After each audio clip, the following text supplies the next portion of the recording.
say we have a session later this morning on damaging events, on post-event response. Kishore will be presenting then. Maybe he's trying to see if he can add in a few results to his presentation. So we'll hear more later. And so also the GEM team, as you may have heard in the past, we're part of the Aristotle Consortium, which provides feedback to the European Emergency Response Coordination Centre. And so you probably don't see many GEM team members here this morning because they're running some analyses to share those. If you're interested, you can talk with the team during the coffee breaks to have a look at the latest results. We also have Marcia, who's giving a keynote later this morning. I don't know if she's still going to be available because she runs the crisis response. Let me get the right... yeah, you'll have to tell me the right name, but it's basically the crisis response unit in the JRC. And so maybe she will also be able to say something about the earthquake later. Okay, thanks everyone. So I think we should get going with the program. I'm going to ask Indy from, I forget where you're from, Guy Carpenter Marsh, sorry. It's been a long week. Okay, and who will be moderating this session. Thank you, Indy. Thank you and good morning. So as Hannah said, my name is Indy Conga from Guy Carpenter. For those of you who aren't familiar with Guy Carpenter, we are a reinsurance broker and we are governing board members of GEM as well. And I lead the earthquake model evaluation team there. So I have the pleasure of hosting this morning's session on scenarios and cascading hazards.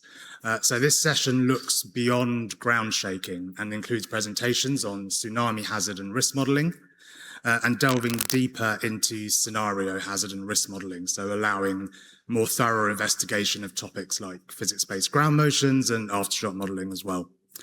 So without further ado, our first presenter today is Stefano Laurito. Stefano is a senior researcher at INGV in Italy and one of the leaders of the Global Tsunami Model Association. The GEM hazard team have been working very closely recently with Stefano to reduce the gap between earthquake source modeling for vibratory and tsunami hazards. So, Stefano, over to you.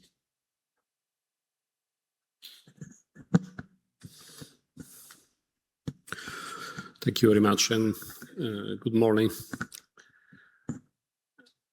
I mean, I'm a little shocked by the event last night, so I will avoid making jokes to start and to eat up because it's not appropriate.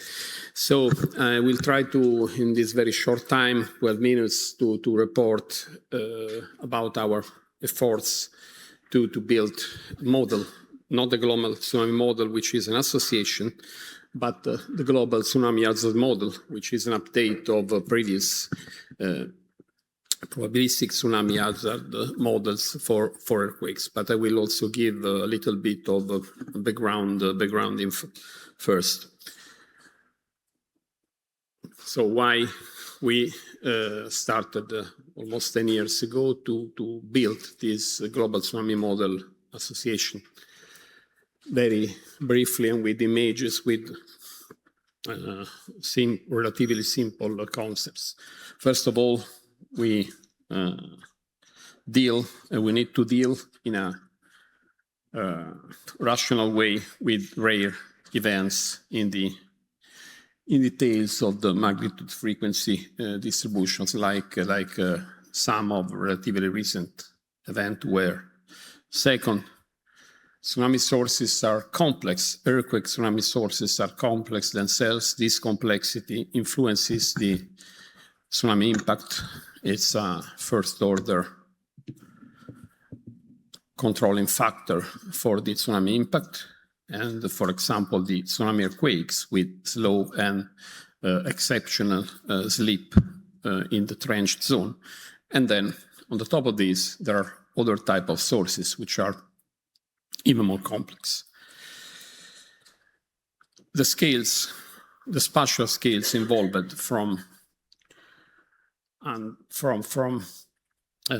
hundreds of kilometers, more 1,000 kilometers of the source to the impact, which has a variability at the metric scale locally in the inundation footprint. So we need to model numerically and have in the numerical model all these scales And we need numerical models because tsunamis are quite rare events. We don't have data, so our data, in a sense, are built through numerical simulations, which are a surrogate of the observation or integrate the very scarce observations. So in our hazard models, we need to simulate each and every tsunami scenario involved numerically. Last but not least, the tsunami hazard, the tsunami risk is expected to increase, for example, because of the sea level rise. So smaller earthquakes will cause progressively larger inundation than before in the past, in the future. Couple of slides about the association. This is the vision. We strive to contribute to disaster risk understanding and management overall.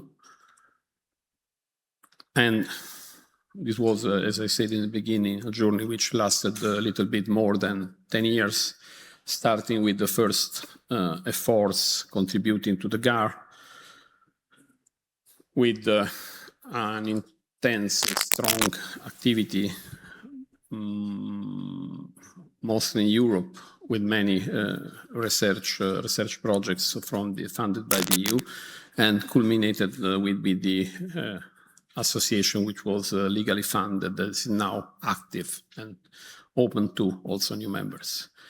And we have a list of core products that are partially there and will be there more and more. The probabilistic tsunami hazard assessments at different scales. We'll talk briefly about the global model in the next slide, but there are also previous efforts at the regional scale, like in the Northeast Atlantic and Mediterranean, where many of us were the authors, even if the GTM was not yet formally funded. And then we can provide, of course, our assistance for local studies depending on the needs.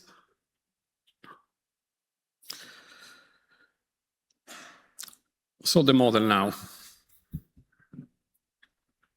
Model, the name is different from the title. I don't know what happened in the title, those letters multiplicated, but it's a global tsunami hazard model, and it will be called Global Tsunami Hazard Model 2026.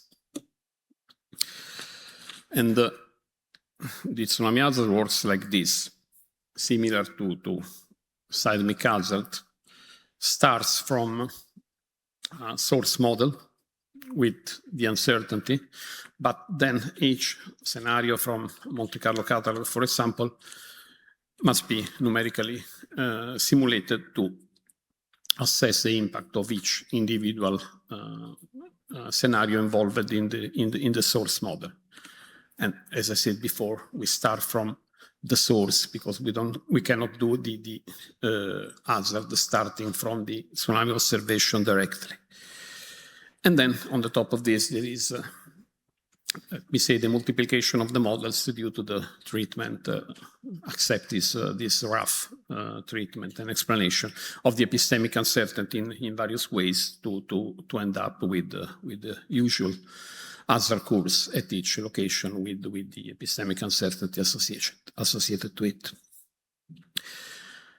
Where we start from, there are already two models that we recognize as valid for the time being.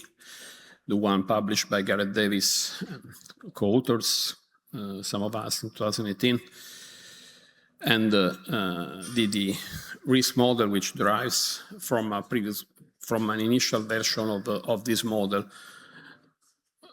which is the risk model used in the GAR in 2015. This is our starting point today. The new features that we've been adding on the top of existing models, in the sense of an improvement of these models, is that we will have a global homogeneous approach as before, but with more sources involved. For the moment, mainly subduction zones, but we will expand and probably we can consider the gem force that can be represented to integrate the ridges and other sources that we are not dealing with for the moment.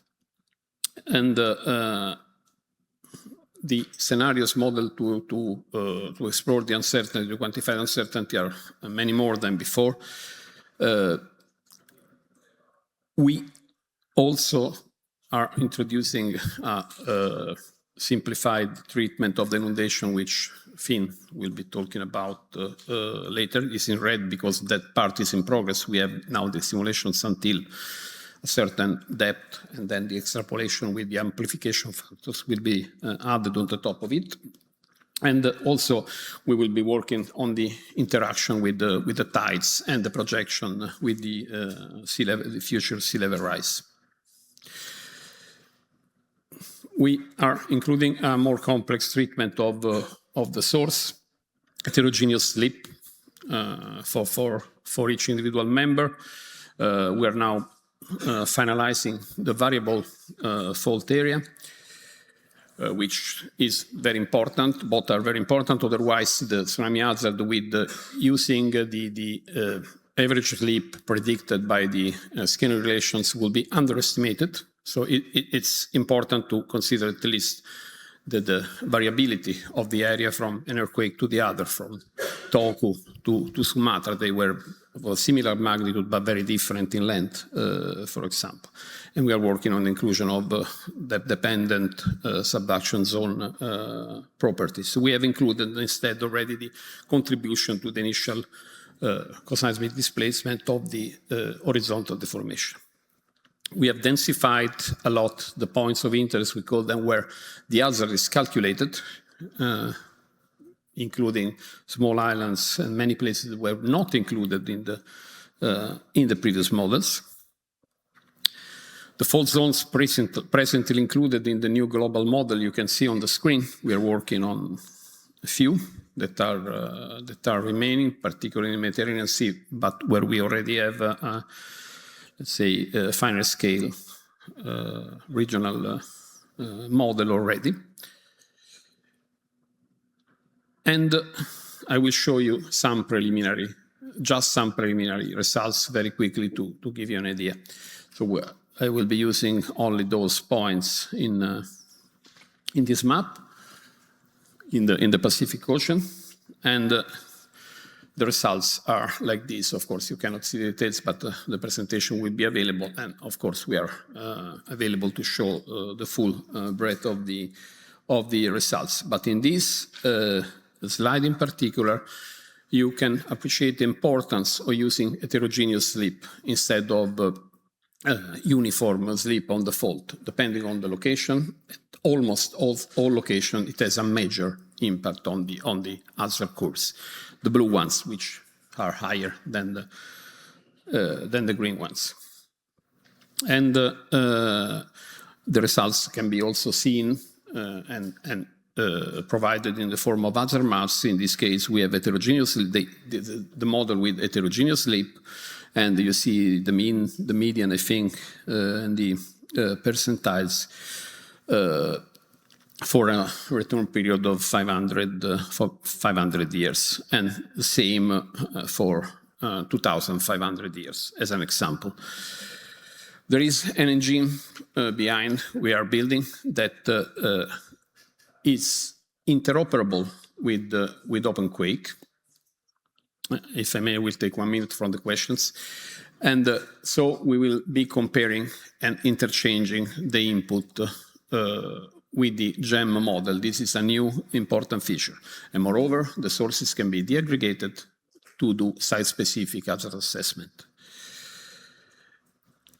And we are also testing in quite carefully the difference using different tools for calculating the hazard and different approaches. So the sensitivity of the tools used by creating models like this and curves like this, where we have the results with the OpenQuake tool, with the our tools, and compared to the previous Gareth Davis model. And so we can make comparisons like this, horizontal comparisons, changing the tool with which we calculate the hazard, and we can compare the maps. Or vertical comparisons, like I said before, if we consider or not a certain element within the model. And with this, I got there, sorry. And just to announce that we'll have a soft launch of the model end of November this year, where we will still, and you will be all invited online to participate and to provide feedback for a first version of the model, which will be eventually released early February next year with an event in person in Rome. And that's it. Thank you.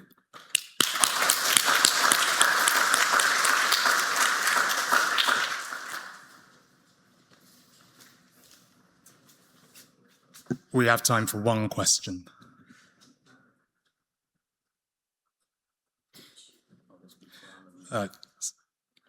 Anything? I have one then.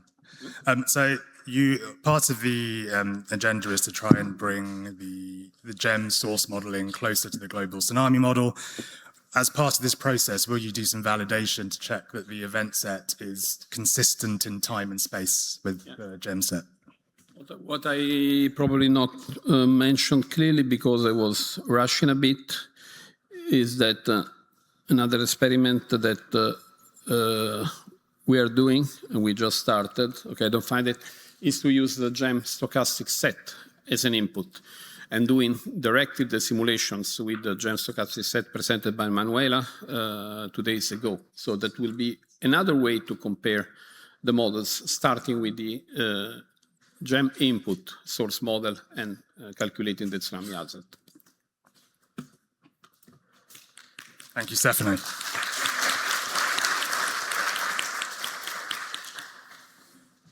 So our next speaker is Naveen Raghuramalingam. Naveen is a postdoctoral researcher in tsunami hazard and risk at the Norwegian Geotechnical Institute, and he previously spent part of his PhD at GEM running tsunami analyses, risk analyses in OpenQuake.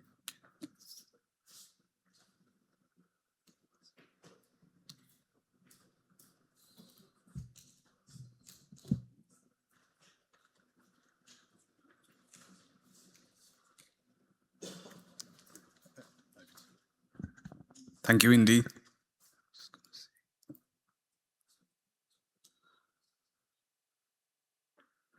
Good morning, everyone. It's a nice opportunity to speak to all of you. Stefano kind of presented the work we are doing in the hazard, and my job is to tell you why it matters and how we can really use it to make an impact in our decisions related to tsunami and tsunami risk. Quickly about tsunami and in general, how we think of risk.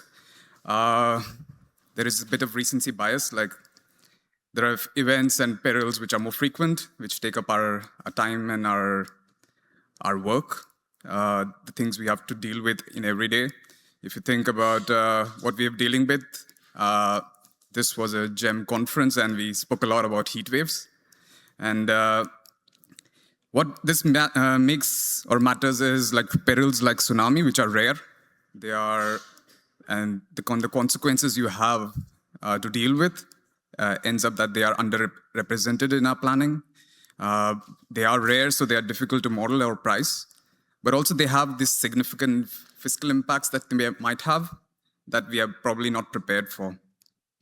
For tsunamis, another aspect of it is that the kind of consequences you face are really multidimensional.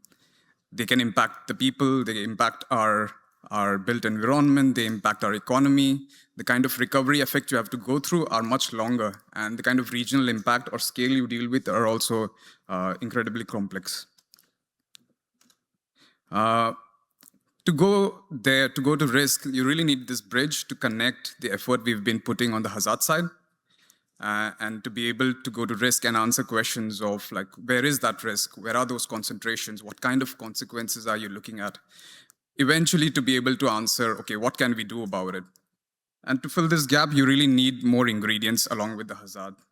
So to be able to model the hazard onshore, where you really are going to face that impact, what kind of exposure are you looking at? Are you looking at people, the buildings, the direct consequences, the indirect consequences? And to understand them, you need those vulnerability functions, but also those workflows to take you to those steps. What I'm going to try to do today is give you two examples of how you can answer two questions at two different scales. One at a regional scale, if you think of the Pacific Ocean and the islands there, if you want to understand what are those places, what are those islands which are really at risk.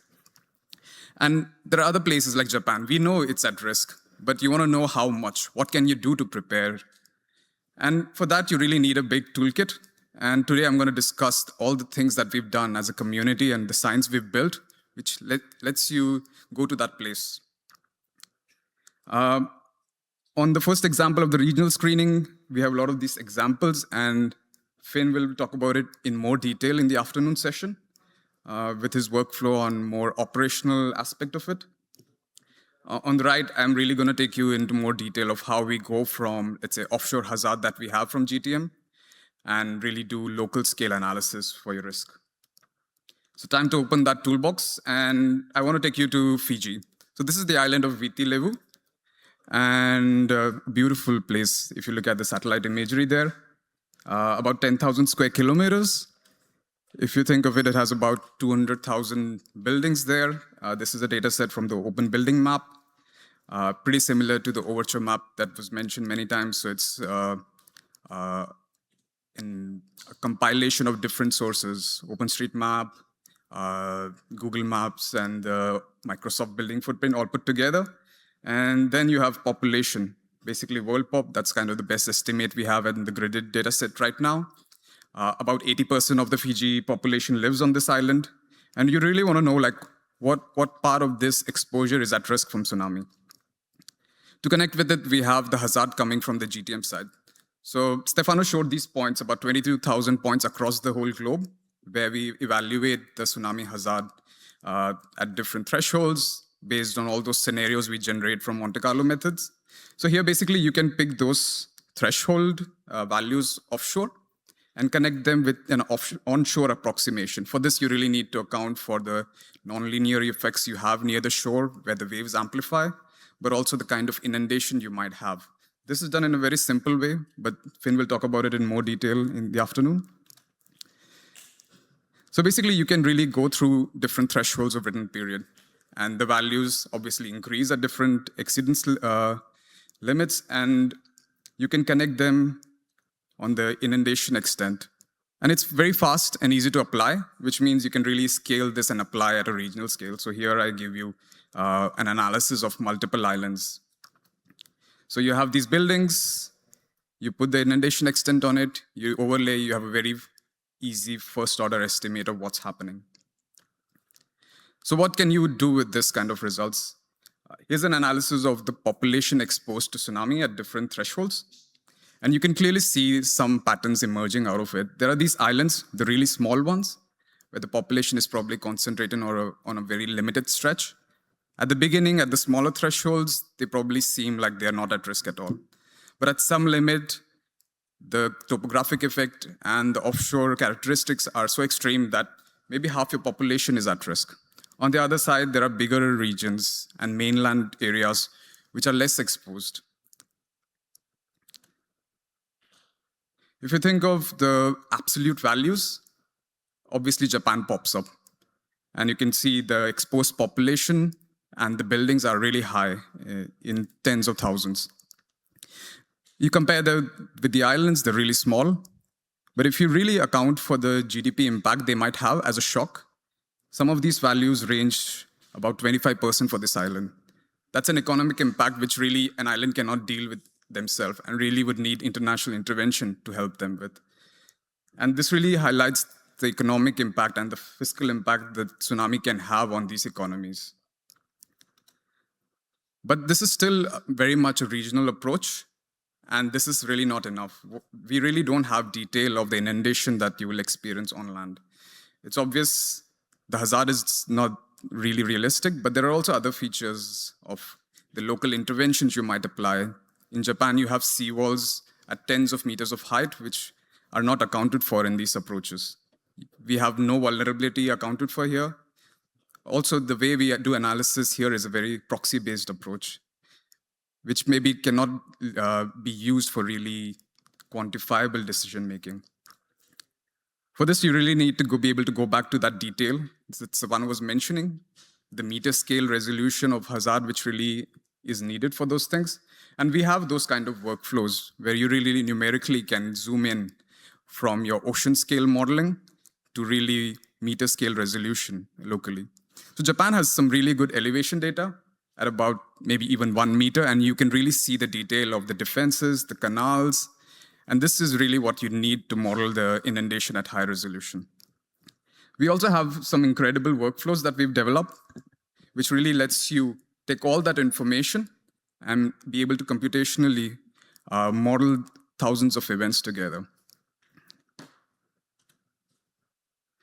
So how do you do the modeling? So let's say the GTM scenario database has thousands and millions of scenarios that you would be interested to evaluate. And you really do have a lot of computational power. But still, that's not a very efficient approach of doing simulation. So for reference, you have a hazard curve representing the hazard from all these scenarios at a point offshore. And we also have these approaches that we've spent a lot of time to understand how you select the right scenarios, which capture the uncertainty in all the scenarios, the aleatory uncertainty, but also the epistemic uncertainty you might introduce through these approaches of selection. And for running each of these scenarios, you can model the inundation at scale now. You need to bring in more detail of local exposures. So here's an example from Japan. They have a very cool project of 3D city models where you can really represent the urban environment, basically. Buildings, road networks, bridges, all in precise detail. But it still misses some of the attribution you need to model the risk. So they don't have information of what kind of buildings they are. But you have some of these information logged in on in your census information. And you can somehow disaggregate this information at building level. For this example here, I use a very simple deterministic approach. So it's not probabilistic. There are choices that you make here. But you really can build a portfolio where you can represent the different kind of building classes you have. So obviously, Japan has a lot of wood and RC there. And you have information of the height and the overall taxonomy. In terms of like aggregation here, you would clearly see, even though the wood is the majority class here, in terms of replacement value, by cost, RC would be the main value here. Now you have buildings with all those specific taxonomy. You also want to know how they function when they face tsunamis. So ETRIS has a nice compilation of all the fragility and vulnerability curves, empirically derived, but also all the tools and data sets used to derive them. Here, I have selected 6 of them, representing the building classes we have in our exposure database, which were based on the 2011 damage information from Supasri et al. And this really lets you go from the depth the building faces from tsunami to the losses you have. But you really need a workflow to put all of these things together. So you have 2 approaches similar to seismic risk or hazard to do the evaluation in a scenario-based method or in a convolution-based method. The scenario one is nice to apply at scale. Convolution one maybe is more appropriate to do site-specific analysis.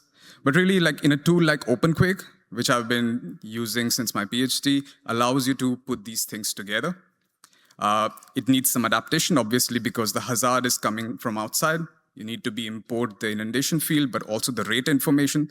So we made some patches to do that. And this really lets you add all your information, the hazard, the exposure we have, and the vulnerability functions.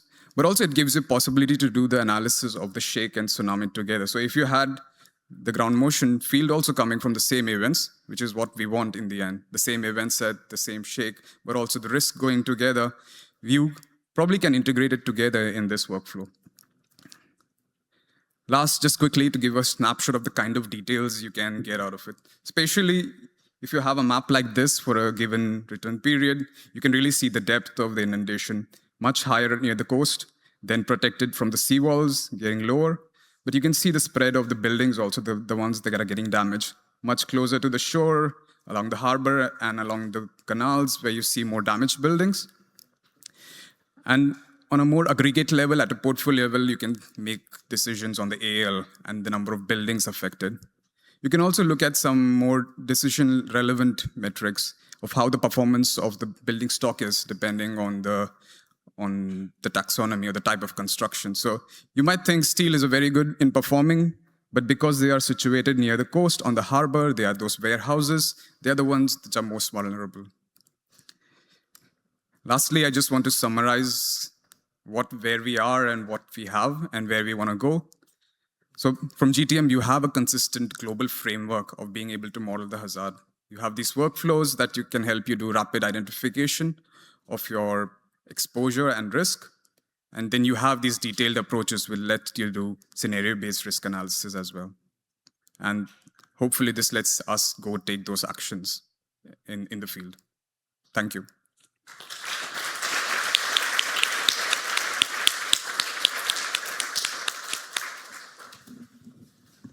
We have time for a couple of questions.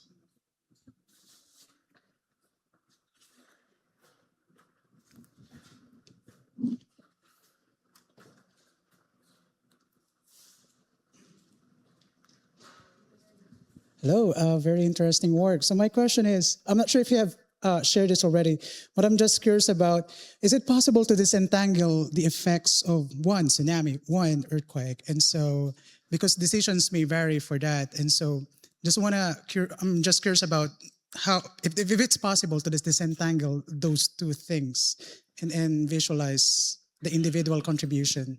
Just for clarification, you meant disentangle it to scenarios? Like maybe a damage that is purely caused by ground shaking alone, and then one that is caused by inundation. So that we can see the individual contribution of these two kinds of hazards. Because I think when we go to the decision making, people might want just the earthquake, but they might be living in a very tsunami prone zone as well. So just want to see if it's possible, or what are your thoughts on that?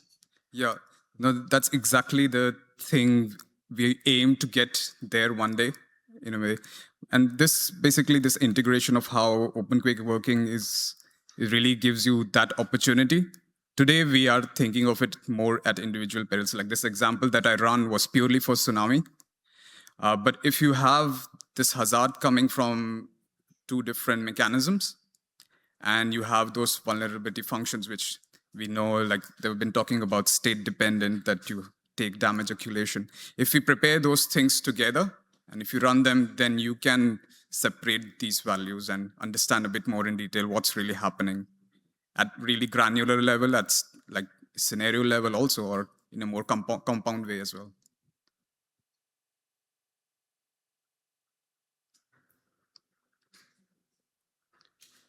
If that's all, I would just like to invite you to go visit our website. It's called globaltsunamimodel.org, and you can hear more about what we are doing there.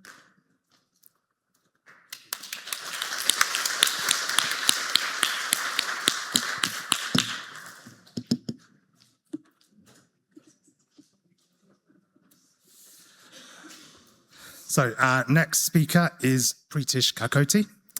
Preetish is a Marie Skłodska-Curie Fellow at University College London and has previously undertaken his PhD at the University of British Columbia. And he's going to talk about physics-based ground motion modeling. Thank you, Indra. Good morning, everybody.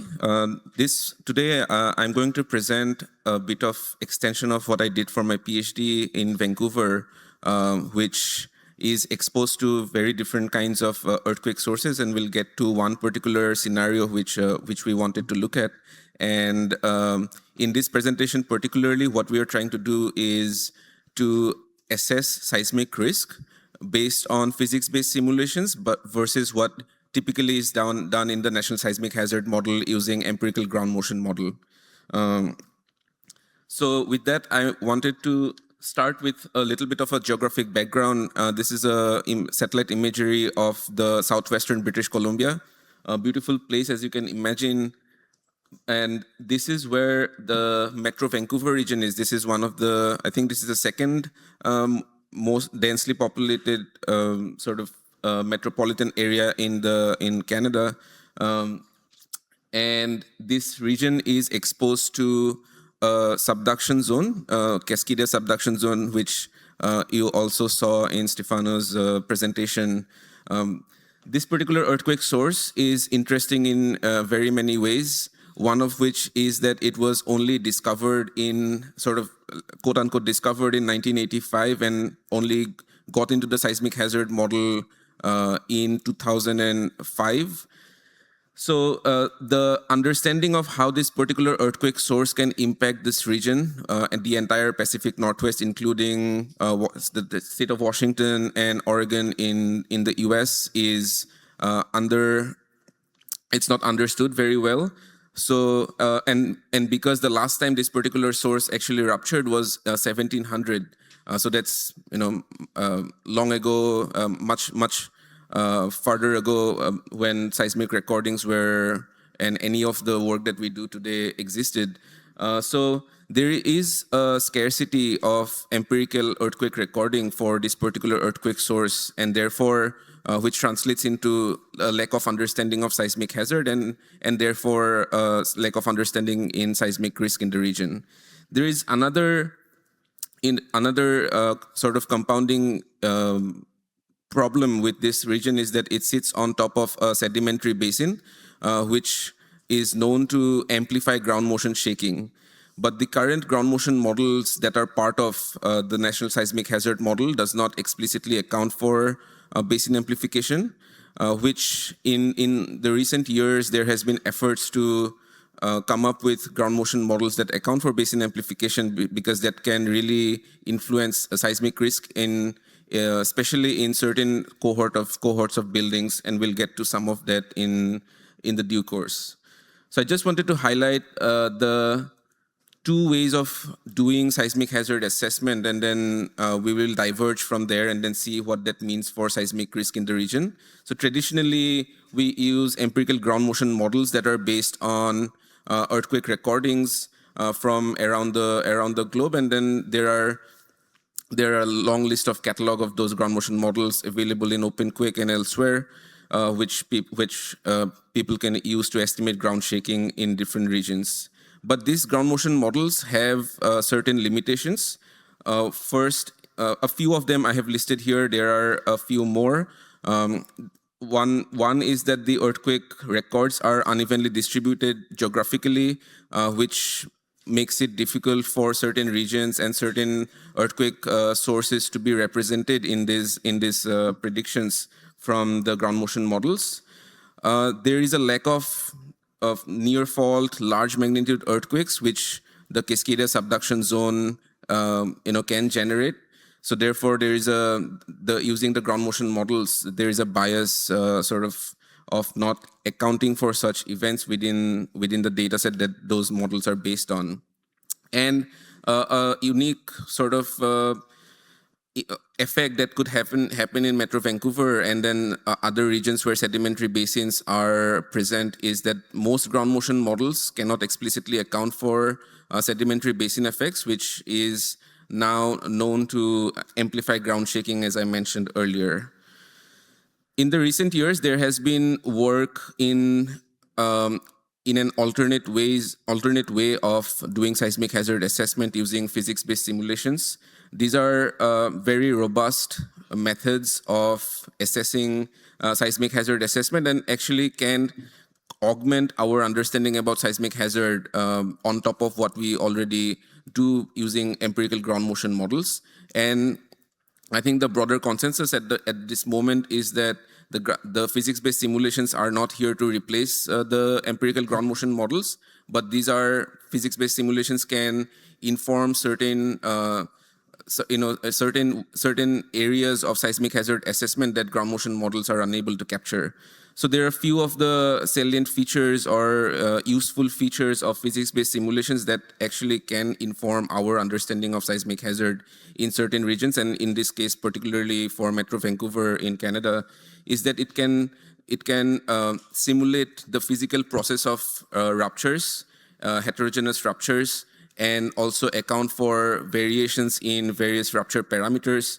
And therefore giving us a good understanding of how these particular earthquake sources can rupture and generate ground motions in the region. The second is the explicit consideration, or by default, the physics-based simulations account for the spatial correlation, which is known to influence seismic risk results in at least at the portfolio level when we do seismic risk assessment. And the third, in this particular case, the physics-based simulations use a 3D velocity model of the region, which therefore can account for basin effects and 3D wave propagation effects within the region, and then can account for characteristics specific to the region and giving us a more nuanced understanding of seismic hazard. So with that background, I want to come back to Metro Vancouver, and then before going there, this is the set of simulations that I will be basing my rest of the talk on. This was actually generated by University of Washington and USGS in 2018. They simulated 30 scenarios of a magnitude 9 Cascada subduction zone earthquake. This is just a schematic and a video of one of the simulations. You can see that the rupture occurred towards the Crescent City Portland on the southern side, and then attenuates as it goes north to the northern side. But then in Seattle, if you look at the waveform, there is significant shaking despite the larger source to site distances in that region. So this is attributed to basin effects that amplifies ground motion shaking, which can impact seismic risk especially for tall buildings who has like the tall buildings that has fundamental periods, longer period buildings. This is a map of the basin, a proxy that we use for identifying basin depths in Metro Vancouver. This is a map of Metro Vancouver with a spatial variation of Z2.5, which is the depth to a shear wave velocity of 2.5 kilometers per second. So this is typically, at least in that region, used as a proxy for identifying basin depths. Here, the warmer colors are of greater basin depth, and it goes up to closer to 4 kilometers in certain parts of Metro Vancouver. And on the right side, I have 3 different plots comparing the simulated set of motions versus the same set of replicating the same set of scenarios using the ground motion models for 3 different locations. So Victoria, which is actually not in the map, is outside of the basin. It's in the Vancouver Islands much closer to the Cascada subduction zone.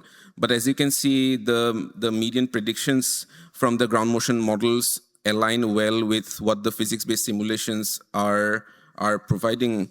But then in Vancouver, which is somewhere in the basin edge, what we are calling basin edge is the sort of the 1 to 2 kilometer range of Z2.5. There we see larger estimates of shaking, especially at the longer period for the physics-based simulations compared to the ground motion models.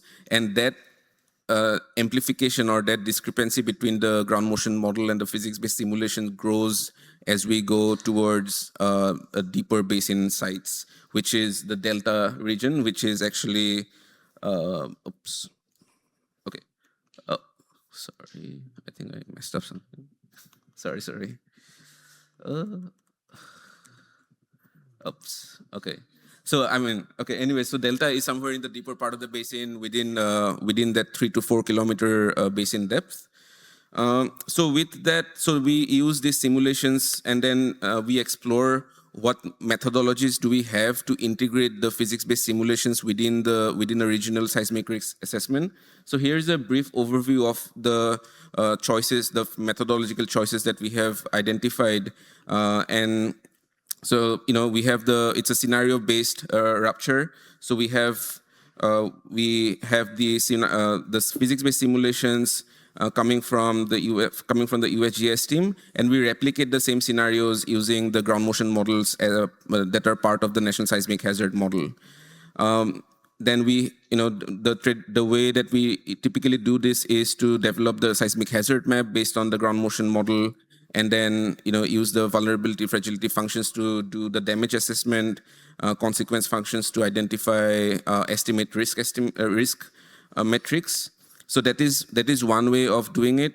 The other way, if we have the physics-based simulations for the same set of scenarios, then we can use the synthetic time histories and then use the scalar intensity measures to have the same seismic hazard map and follow the same route to get to the risk metrics. So these are the two things that I'll be showing my results based off of. There is another way where we can use higher fidelity FEM models to do nonlinear time history analysis. But this is more time consuming, and there are complexities in terms of benchmarking one against the other because they are not using similar set of assumptions. So I'm gonna rush a little bit with this, so this is a snapshot of the exposure in Vancouver, and just wanted to show that most of this exposure is single-story or two-story wood frame buildings. There is a very small segment of reinforced concrete buildings, and I think based off of what Naveen said, those smaller proportion of the reinforced concrete buildings, tall buildings, are driving the replacement value in the portfolio. This is a comparison of the ground motion estimates from the ground motion models versus the physics-based simulations for two different spectral accelerations. So one caveat here is that the physics-based simulations consider basin effects only beyond 1 second. So actually the plot on the left, those are, the physics-based simulation also do not account for basin effects, but they are, as you can see in the plot on the right where I'm showing spectral acceleration at 2 seconds, you can see the physics-based simulations are estimating much higher ground motion intensities, especially in the basin area. So what that means for loss results, here is the disaggregation of the loss results for different building heights. So this is coming from the empirical ground motion models as part of the National Seismic Hazard Model. And then if we compare what for the same categories of buildings, what we see from the physics-based simulations for the entire portfolio, they are around within 80% of each other. But then that drastically changes when we look at the high-rise buildings, which are functions. The damage functions are conditioned on spectral accelerations at higher intensity, a higher period. These are the multipliers that we have estimated based on the two sets of analysis. And similarly, I'm doing a similar set of disaggregation based on basin location within the basin. And as you can see, if I look at the entire portfolio, the differences are uniform across different parts of the basin. But if I only look at tall buildings, the physics-based simulation estimates go up high as we go deeper into the basin sites. Similarly, here I'm showing different structural systems, and I just wanted to highlight these three particular structural systems that have significantly higher discrepancy between the loss estimates between the empirical GMM and the physics-based simulations, and those are typical of the tall buildings. And my last slide, just to conclude, is for the physics-based simulations in this case especially, and in similar cases, we have it provides estimates that masks certain trends in the portfolio level, but it provides nuances in certain building cohorts. In sedimentary basin regions, we can have those nuances coming out of physics-based simulations that can inform risk reduction strategies. And finally, like the tall building cohort is the one that is in this case affected in terms of the loss estimates. So with that, thank you so much, and sorry about taking a few more minutes.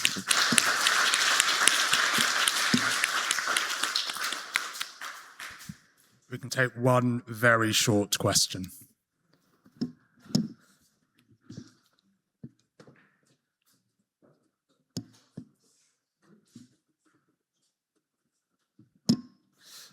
No. I'll ask one very quickly. Obviously, there have not been any recent earthquakes in Canada. So have you been able to validate the ground physics-based ground motion model at all?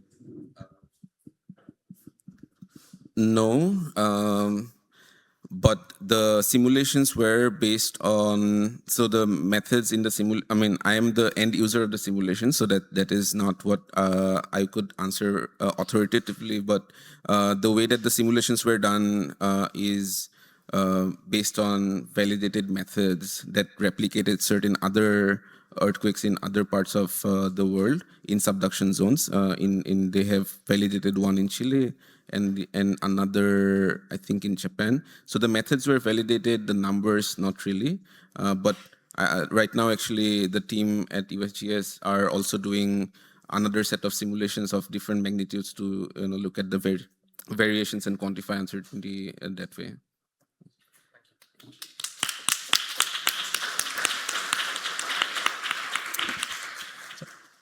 Next speaker is Ömer Faruk Kalechi. Ömer is a master's student at Istanbul Technical University and is a recipient of an early career researcher travel grant to attend the conference here today. He will present his work on modeling aftershocks in seismic risk assessment.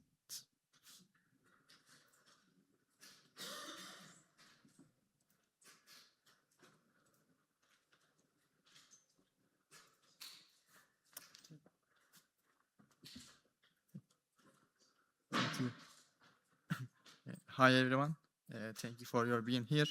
My name is Ömer Faruk Kalaycı. I am a master's student and research assistant at Istanbul Technical University. Today my presentation prepared with my supervisor, Professor Yazgan, is focused on a methodology for modeling of main shock aftershock seismic loss assessment. This is the basic outline of my presentation. I will mainly focus on our methodology, so I will quickly pass some parts of the slides. So our motivation for the study, typically damaging earthquakes typically occur in a series. So therefore, existing main shock-based seismic loss assessment studies may underestimate the total seismic losses. So in the study, we propose a practical framework for modeling of aftershock and apply it to Istanbul as a case study. So first of all, as a main shock scenario, we used M7.5 scenario defined on a microzonation study conducted by Istanbul Metropolitan Municipality and JICA. These scenarios still frequently used for the seismic loss assessment for Istanbul. Also, we defined 3 possible M6.5 aftershock scenario. Our idea is the fault is not fully ruptured during the main shock event, and there are some remain asperities on the fault plane. So we assume that these asperities could generate devastating aftershocks. Also, when we define these scenarios, we use the source scaling model proposed by Wells and Coppersmith. Also, we have one GMP model. We know that there is a huge limitation for the seismic loss assessment studies, but our aim is to calculate aftershock induced loss. So we want to fix the other parameters. Also, we use the approximate VS30 and spatial correlation model. As an exposure, we use European Seismic Risk Model database, and also we use GEM vulnerability model. So using OpenQuake engine, we simulate each scenario 100 times to account for the stochastic variability. After completing main shock simulations, we have a key problem on aftershock vulnerability models, because we know that we cannot use the intact vulnerability model. So in this case, we propose a practical, simple modification method. The first part of the method is defining the upper limit. We know that in earthquake engineering, when the loss ratio exceeds 40%, it's more appropriate the demolishing and rebuilding of the damaged building. So we assume that these buildings goes to totally collapse and directly exclude the aftershock analysis. For buildings with less than 40%, we know that main shock damaged structures becomes more fragile due to the main shock, and the vulnerability models were shifted left. There is an assumption for this. We assume that on the aftershock vulnerability model, we reach the same loss ratio at a lower intensity measure. For this, we propose a modification method, but the question is how much should be the amount of this modification? So we define a modification coefficient called as alpha, and this coefficient directly depends on the main shock loss ratio. And before main shock vulnerability model multiply with the alpha coefficient, and we obtained aftershock vulnerability models. In the left part on the screen, you see the determination graph of the alpha. We have a main shock loss ratio on the horizontal axis, and we have a alpha coefficient on the vertical axis. In horizontal axis, if we go to the right side, we have a low main shock loss. If we go to the left side, we have a high main shock loss. So at the undamaged state, alpha is equal to 1, and when the main shock loss ratio is greater, alpha drops down to 0.1. So you see the right side, each modified vulnerability which corresponding to the horizontal step in the left graph. Also, we have conducted some sensitivity analysis for this modification function.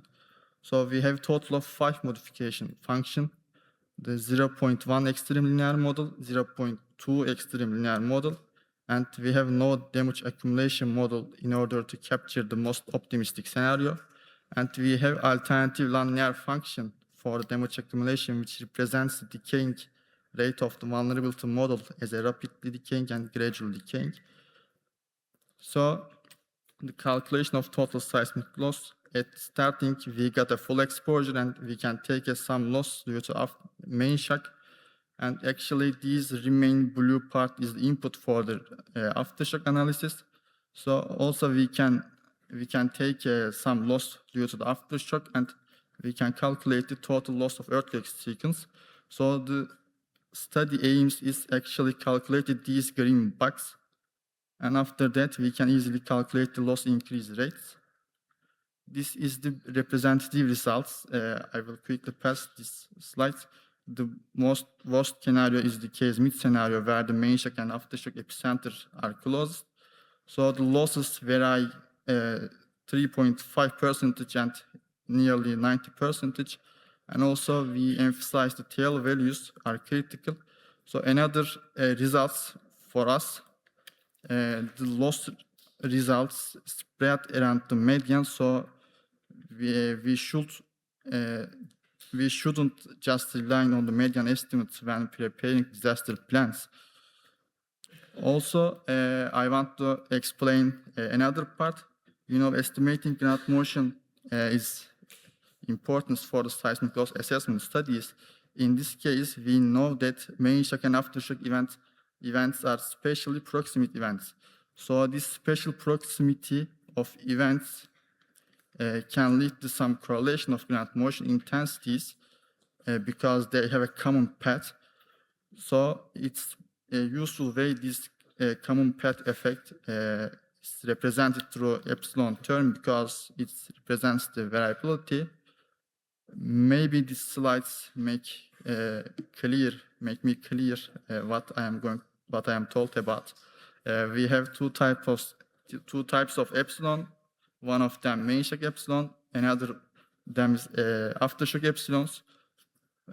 Since they have common path, we are expecting some correlation between these events, just like you see the right side on the graph. So there are several empirical models proposed for the ground motion correlation. In the study, we use the correlation model developed with the Turkish earthquake data, and we conduct a case study for the worst case and for the one site. The basic schema of our calculation is, firstly, we simulate the main shock ground motion fields and we collect the main shock epsilons. After that, we calculate the aftershock epsilons conditioned on the main shock epsilons with the target correlation coefficient from the correlation model. And after that, we import these ground motion fields to OpenCake engine, and we have conducted aftershock seismic loss assessment. Of course, in the background, there are complicated mathematical terms. In detailed schema, we have input parameters, main shock scenario, aftershock scenario, and correlation model. The second step is a calculation of the main shock epsilons. And for the third step, when we calculate the condition aftershock epsilon, we combine the concept of conditional Gaussian distribution and uniform random sampling methodology. And finally, we insert them back into the GMP's equation and we calculate the aftershock ground motion fields.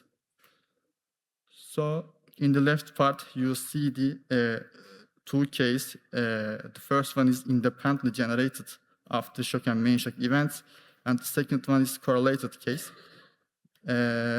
Actually, our idea is when we experience a main shock event, we can infer some knowledge about the event and some knowledge about the site. We can use this knowledge for the subsequent event. For example, if we observed how main shock residuals at the site for a main shock, most probably we observed most probably high aftershock residuals during the aftershock events. Also, some representative results here.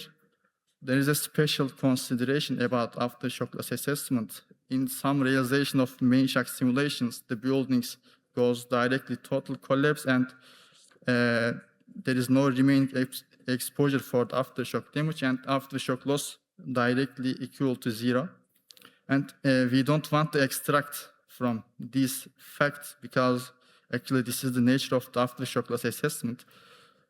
So we use these results, and at the median level, we have a smaller difference, and if we look at tail values, the difference is significant.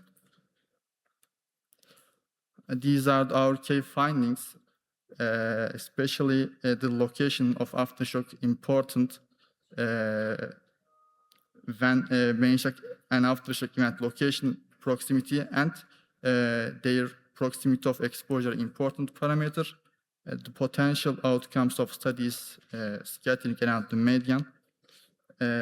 Also, accounting for these correlation models directly affects the estimates, especially in tail values of the CDF. Of course, we have some limitation during the study, and finally, I want to say that the future studies should move beyond just main shock-based estimates. So, I thank you very much.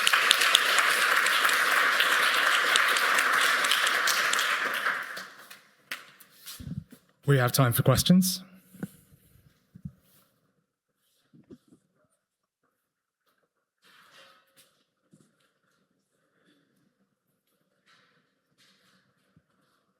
Omer, thank you very much. Very nice presentation. Can you please go back to this figure where you have the linear relationship that shows how the loss increase after the initial damage by the main shock? Probably I've missed that. I just want you to explain again how this relationship was fitted. No, a bit before. One slide before. One slide before. Yes, this one, this relationship, the alpha loss ratio main shock. Can you please explain how do you come up with this equation? Probably I've missed that. Actually, I can't hear that. I can't hear you.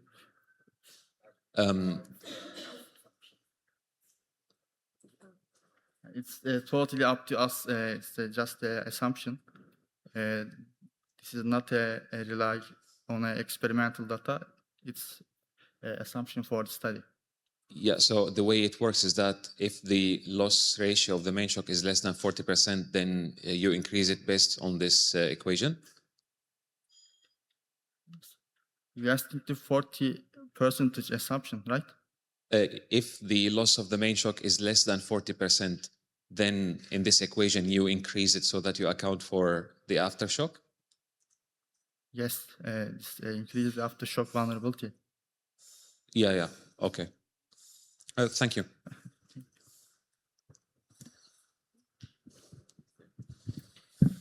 Any other questions?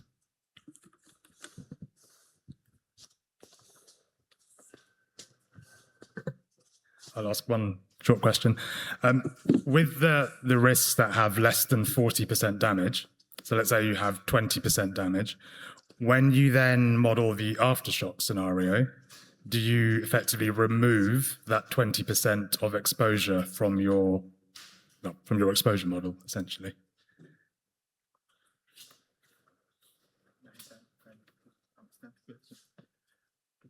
So if you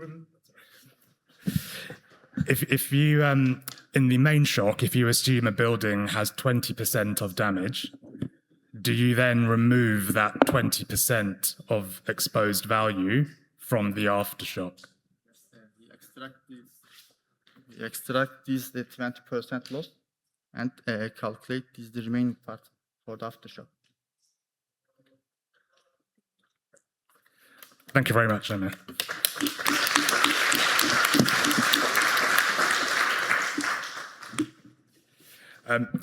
Our next speaker is Ekbal Hussain. Oh, here's it. Ekbal is a multi-hazards and remote sensing geoscientist at the British Geological Survey, and he uses satellite Earth observation techniques to understand problems in international development, particularly around multi-hazards and disaster risk reduction.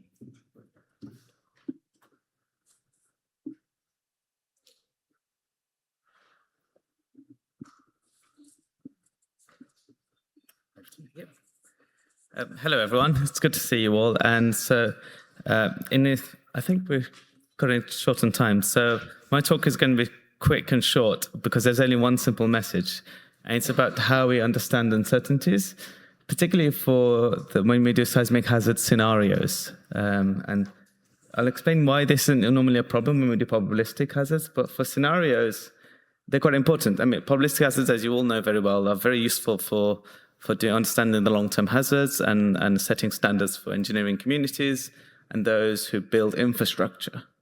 But those of us who work in the more disaster risk reduction side of seismic hazard, and the communicating probabilistic hazards is hard to stakeholders who aren't necessarily scientists or have a sort of quantitative background. So in those situations, we often use scenarios. Yesterday, we saw some really great examples from our colleagues in Canada using scenarios to explain hazards and what hazards could do, and using those scenarios to think about what actions can be taken.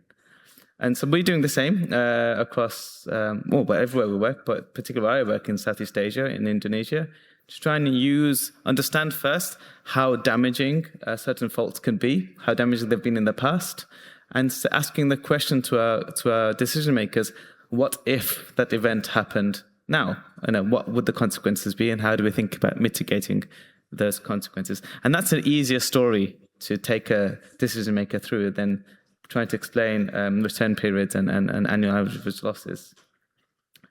But one of the things that we want to do is give the right scenario. What's the correct number to show them for a particular package of ground, how much it's going to shake. And this is where you all know these types of uncertainties come in. So very brief primer. When we do seismic hazard scenarios, we often estimate the epistemic uncertainty using a number of ground motion prediction equations that could be either equally weighted or weighted however you feel. And then we run a number of realizations of each of those ground motions because there's certain uncertainty within each one. And typically, 1,000 or so as a standard at least. And, that's epistemic, that's aleatory. But what we then do, and the next step is where I'm most interested in, is we combine it all. We combine all of that into one map. And that's the map we provide for this hazard. And embedded in that map is some understanding of all of that uncertainty in it. And we often, do this by simply taking the median. So this is what I did a few years ago, combined, we select a certain number of relevant ground motion equations, and you calculate all those realizations and take a statistical average. In this case, a median of 3. Here's another work colleagues did in Kyrgyzstan, where they took another 3 GMPs relevant to that condition, took the median again. Here's another example in Romania, where they took 4 different ground motion equations and calculated the mean of the median of those. Sometimes they take the mean, sometimes they take a mean median. It's up to the researcher. But what we wanted to understand, actually, that decision of mean, median, etc., what is the right one to use, and what effect does that have on the final hazard scenario?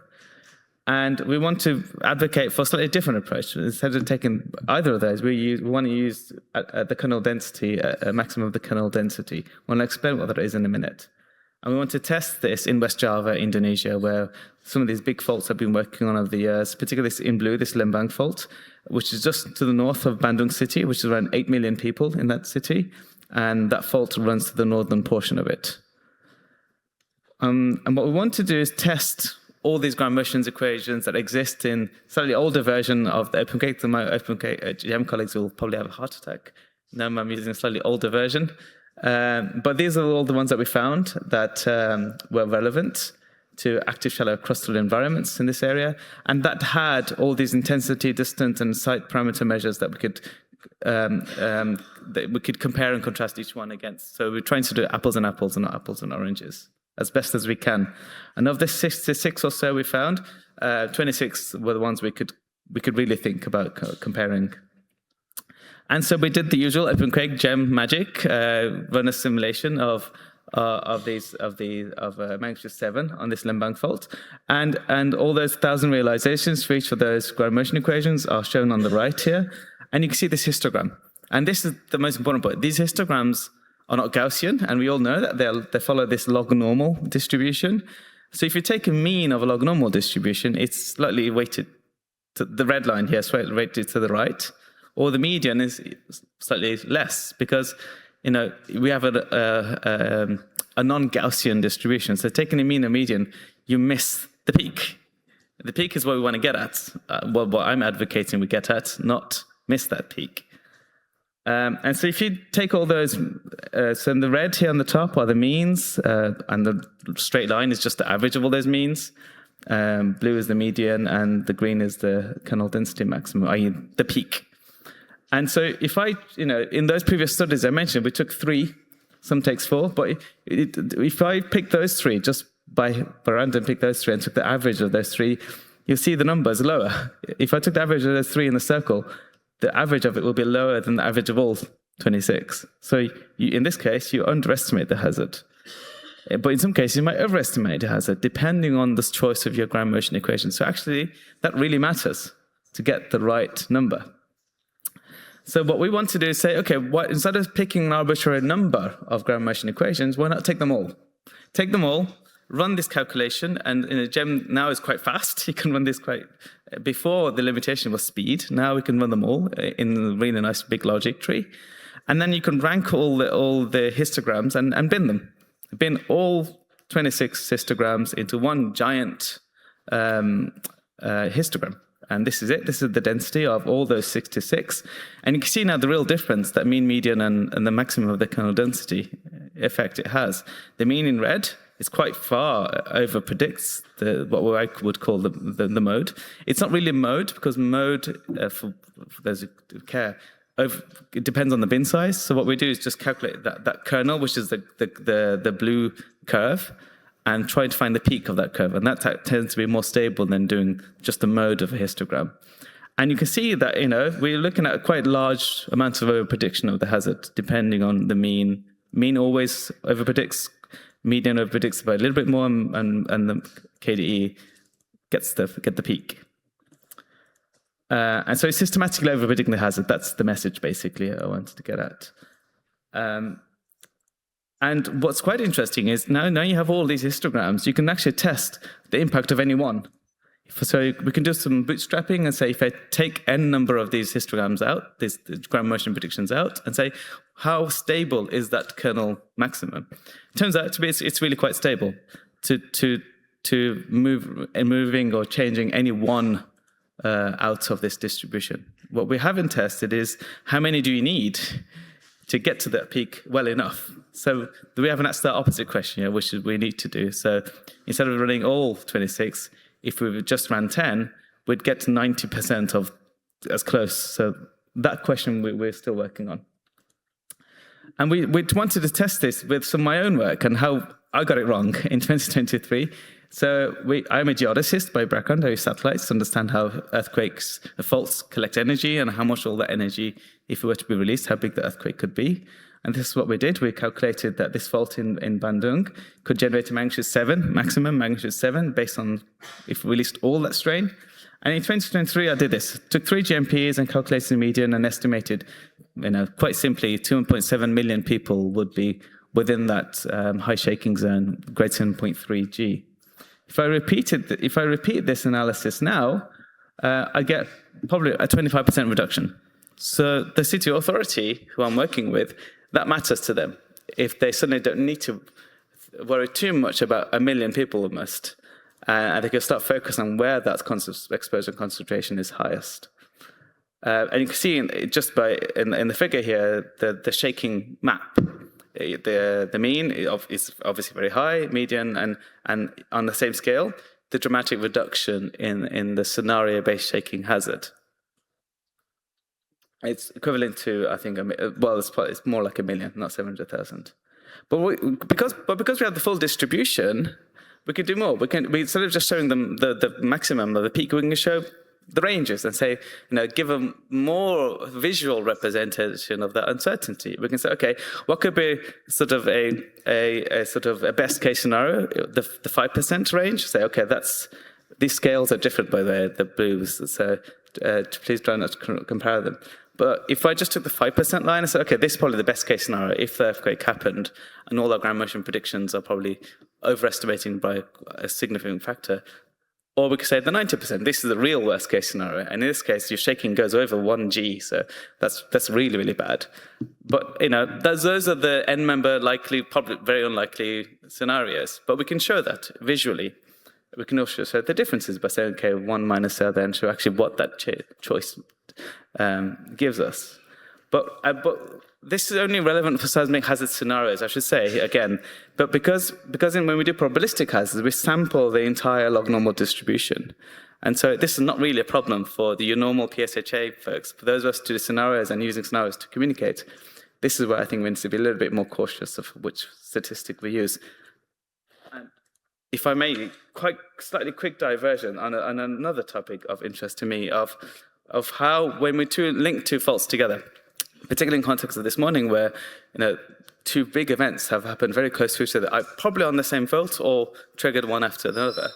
This big dark black line, the Cimandiri fault in Indonesia, is only 5 kilometers separated from the Lembang fault, which I've been looking at.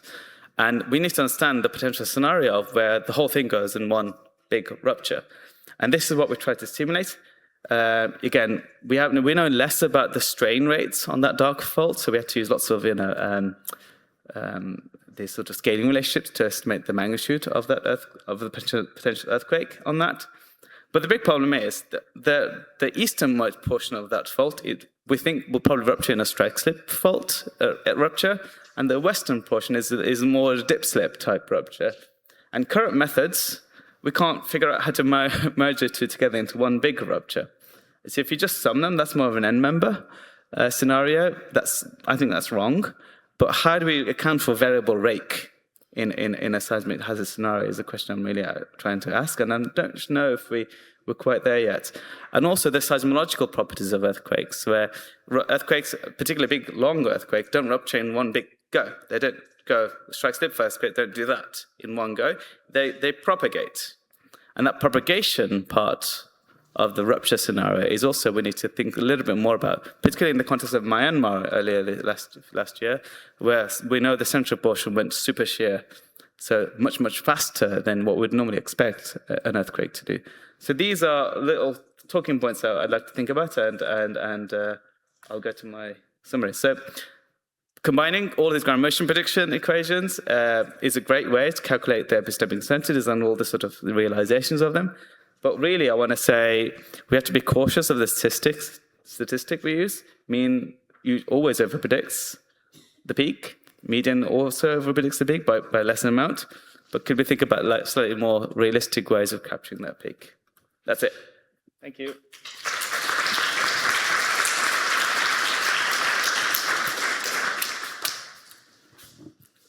Systematically reducing ground motions for scenarios is bold, but also quite compelling. We have time for questions.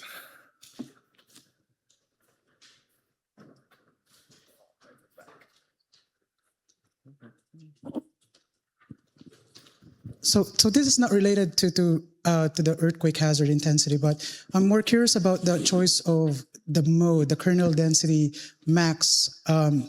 So I think because you have the log normal nature of those patterns, the reason why we have used median or geometric mean, because it allows you to do some uncertainty bands, plus minus, like that. And so if you are now using the kernel density estimator, the maximum of that, how would you define an uncertainty band or range for that? Because if you, for example, subtract something from that, that might result in a negative, so that's not interpretable at all. Yeah. So this is something that I learned from the machine learning field, where there are two kinds of world, the arithmetic and geometric. So it looks like our seismic hazard is in a geometric space. So I'm curious about the defining the uncertainty ranges using the kernel density estimator max as your choice of estimator of the hazard. Yeah. Thank you. So it's a great question, right? But we have to be realistic of what we're trying to model. We've shown clearly that Earth behaves in a log normal nonlinear way. So if you just take a median and a plus or minus, you're assuming it's a Gaussian, which we know it's not. So what I would really advocate for is actually show that probability distribution and pick an interval that you care about and use that interval range as a representation of your uncertainty.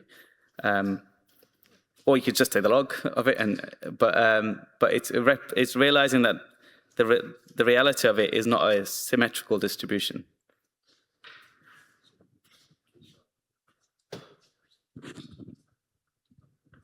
Can you hear me? Yes. Okay.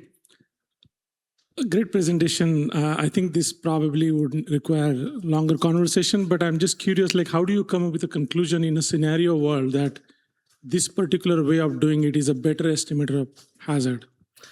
Like, what's your... So this have really you good question. tested like many earthquakes and looked at multiple GMMs to make a conclusive argument that this way of kernel density is a better predictor of what actually happened? That's a good question. We haven't done that, and probably we should do that next. This was just me in my sort of fake statistician mind, figuring out what is the right way to get the right statistic from a distribution that looks like this. You're right, we should do this and test it against real-world examples and show. We do know that in some cases, when we do scenario-based hazard assessments, certainly the stuff we did in Central Asia, we always seem to overpredict the losses. And I was wondering, it got me thinking, is it because we're overpredicting the hazard? Or not? But regardless whether you use the mode median or kind of maximum, I think it's more important to show actually the range. So actually, this is the 5% shaking scenario, and this is the 90% shaking scenario. And what happens in the middle, we can figure out, so we can all have a sort of fist fight and work out which one it is. Any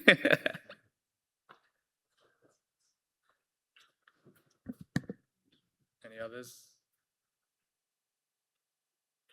In that case, that was the last presentation of this session. So a round of applause for all the presenters.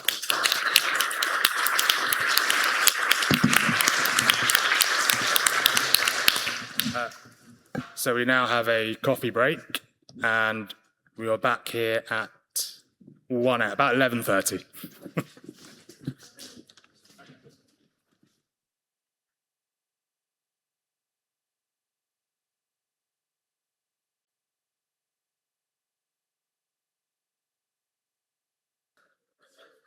Hi again.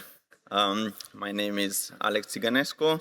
I'm a former MIT student from Grenoble and Pavia, so I've been watching the remarkable evolution of GEM in the last more than 10 years. I'm also working with them closely in the Aristotle project, trying to implement some of their state-of-the-art capabilities for real-time estimates of losses into a multi-hazard report that is delivered to the DG ECHO Emergency Response and Coordination Center after catastrophic events. And this is what our final session will also address, what we can learn from the recent damaging events, how we can use the earthquake hazard and risk models in order to support emergency response.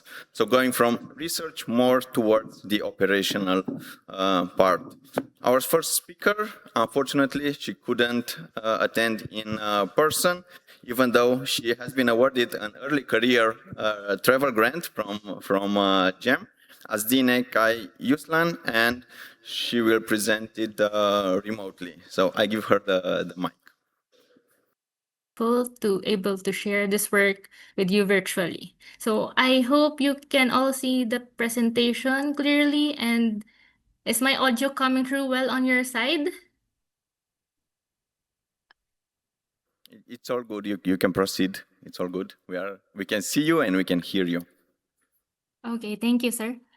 Okay, today I am honored to present this together with my co-author and former supervisor, who is also watching now. He is here with me in Zoom, Engineer Henry Main Peñarubia. We are from the Department of Science and Technology, Philippine Institute of Volcanology and Seismology, or DOST PHIVOLCS. This presentation addresses a fundamental question. Was the devastating magnitude 6.9 earthquake that struck offshore northern Cebu on September 30, 2025 effectively anticipated or forecasted by our probabilistic hazard models?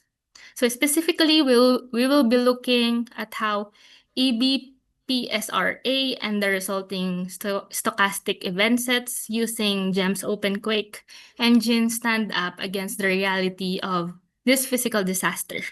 Let us begin by examining the physical parameters of the event itself. So on September 30, 2025, the central Philippines experienced a major tectonic earthquake. It was a shallow crustal rupturing event with a moment magnitude of 6.9. It is occurring at the depth of just 5 kilometers. According to the DOST PHIVOLCS earthquake information number 5, the epicenter was located offshore at the following coordinates. As you can see on the screen, the red star, which is the magnitude 6.9 with roughly 19 kilometers from northeast of Bogo City. Post-event investigations done by our quick response team revealed that the causative source was previously unrecognized onshore and offshore fault system, which is now named as Bogo Bay Fault. Because this event ruptured an unmapped fault, it presents a classic blind test for our current probabilistic hazard models. It gives us a rare real-world window to test our pre-existing stochastic models against a completely unmodeled generator. So just a quick overview of the earthquake impacts last 2025 September. The human and physical toll of this earthquake was immediate and severe. We had 79 fatalities, over 217,000 affected families. The rupture triggered violent shaking, leading to geologic hazards like liquefaction, landslides, tsunamis, and even sinkholes. It caused extensive damage as well to both engineered and non-engineered infrastructures. So to appreciate how we modeled this, we have to look back on how the PSHRA in the Philippines has evolved at PHIVOLCS.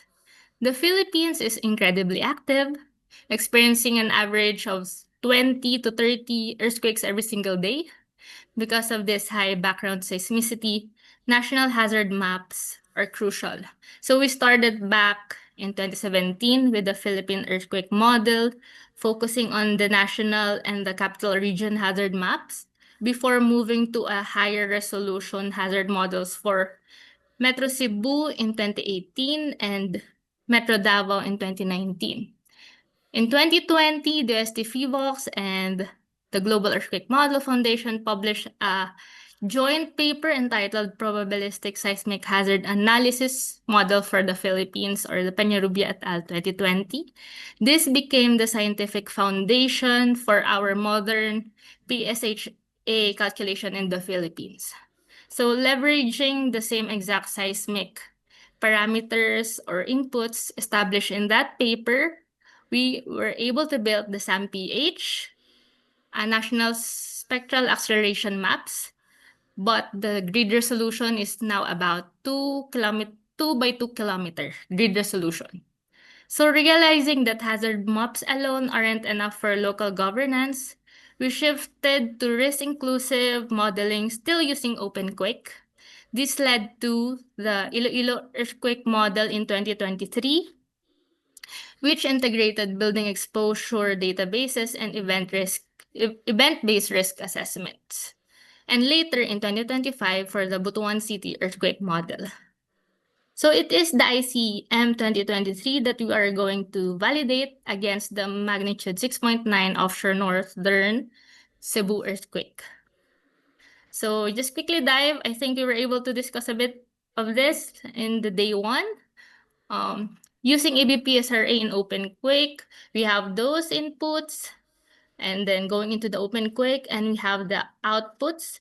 Then from the earthquake ruptures, we were able to generate what we call the SES, or stochastic event sets. Essentially, this is a synthetic catalog of thousands or millions of mathematically possible future earthquake ruptures for over a long time frame. So a simulation, each individual event in these synthetic sets represents a distinct scenario with a specific magnitude, location, and probability of occurring based on regional tectonic slip rates and historical background seismicity. So instead of just looking at the standard peak ground acceleration at single site, just like in the classical PSHA, this event-based approach allows us to forecast entire populations of potential disasters and their cascading impact on exposure models.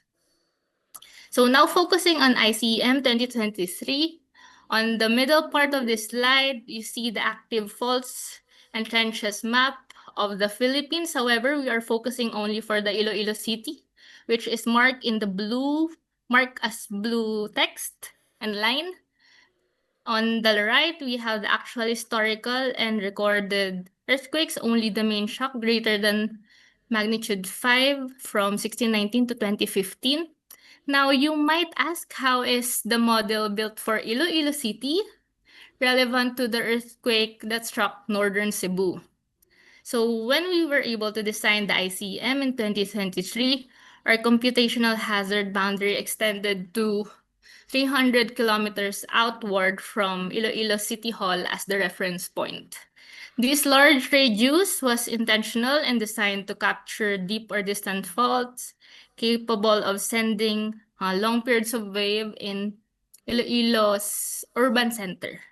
As you can see indicated in the red box, this 300-kilometer boundary perfectly overlaps in the epicentral zone of northern Cebu.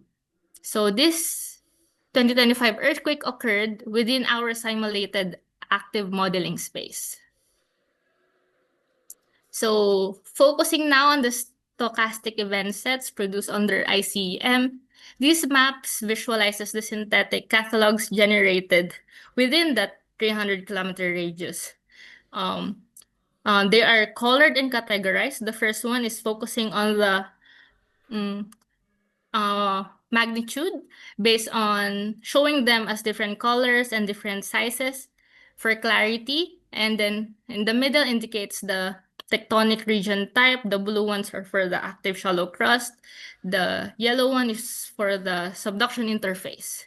And then lastly, for the focusing and or highlights for the event IDs, or some, I think the original or asset ID, but we call it here in the map as event ID. So if you will look it into the tables of thousands of probable earthquakes, you will be able to find its parameters quickly.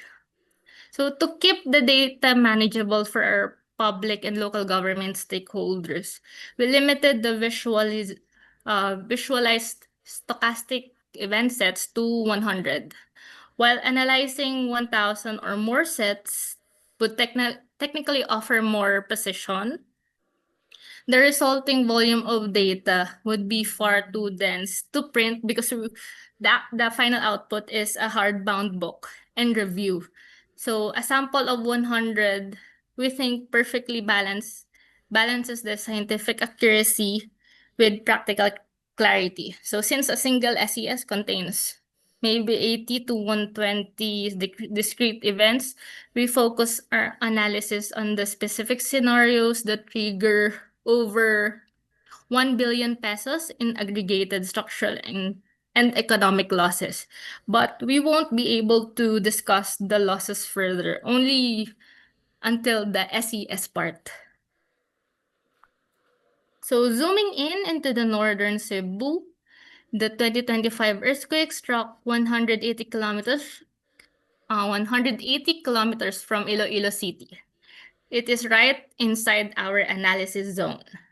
To find a match for this real-world magnitude 6.9 event, we scanned our 2023 synthetic catalog and isolated 4 potential scenarios, which are the 8996, 9427, 14010, and 3103. So ultimately, we can say that selecting event ID 9427 as our proxy. But why not choose the other events that sit physically closer to the epicenter? So looking at our table, the validation prioritizes the total energy footprint over the distance alone. So 9427 gives a magnitude 6.85 probable energy, since all 4 candidates sit within a tiny 5 to 25 kilometer radius. Proximity is comparable across the board. However, an magnitude 6.9 event releases 3.55 times more energy than the smaller magnitude 6.55, which the other 3 potential scenarios has. So ultimately, the catalog successfully anticipated this sector possessed the tectonic strain to host an earthquake for this exact scale. So this brings us to a fascinating question or statement. The Bogo Bay fault was completely unmapped and unknown in 2023. So how did the model forecast an event on a fault it didn't know even existed? So to clearly compare and evaluate the two, let's review the matrix, having these 4 primary physical parameters. So for the magnitude, we considered it as a high accuracy with an actual of magnitude 6.9 and a forecasted of 6.85. The difference is only 0.05, which is mathematically negligible. And for the location, successfully captured, while the stochastic forecast is probabilistic, the spatial footprint fell cleanly within the vicinity of the actual earthquake. So for the fault geometry, the Bogo Bay fault was accounted for the model's background seismicity proxy. For the depth domain, perfectly aligned, correctly identifying that the hazard is shallow crustal event. So overall, the matrix demonstrated an exceptional alignment between our stochastic simulation and the physical reality. So to conclude, The 2025 magnitude 6.9 event was captured in terms of location, size, and tectonic region, despite the fault data gaps. And also reaffirms the utility of the OpenQuake for regional city-level hazard modeling for the Philippines. The 2025 Northern Cebu earthquake proved that the use of event-based framework is robust and functionally predictive, even when dealing with unmapped faults. So also, for the way forward, newly discovered faults like the Bogo Bay fault must be integrated into future iteration. Also, to continually update our models using the new learnings and strategies gained from this conference, especially a lot of learnings, even I was able to attend from the day one only, the live stream. So that concludes our presentation. On behalf of the OST Vox and my co-author, Engineer Peñarubia, thank you very much for your time and attention.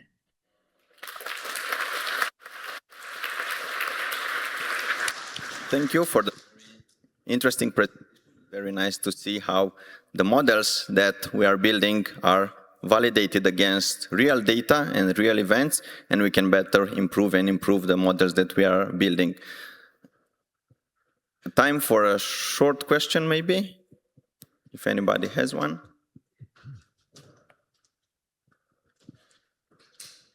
If not, thank you again. And we will move on to our next speaker, David Wald from USGS, a seismologist.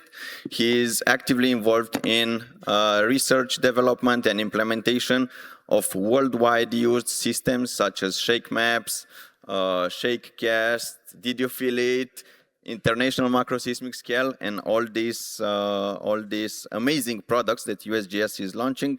And he will present now the yeah. Let's check the next presentation. Yeah, all those products are why I didn't sleep too well last night. So we had a pretty big response. I was thinking about shake maps, but it's a little bit different presentation. All right. Yeah, we're always trying to bring these products into new directions. And one of the things that we're thinking about is to better be able to model infrastructure damage, which is currently a pretty big challenge. So I'll talk about development of static ground displacement and transient ground strain shake maps.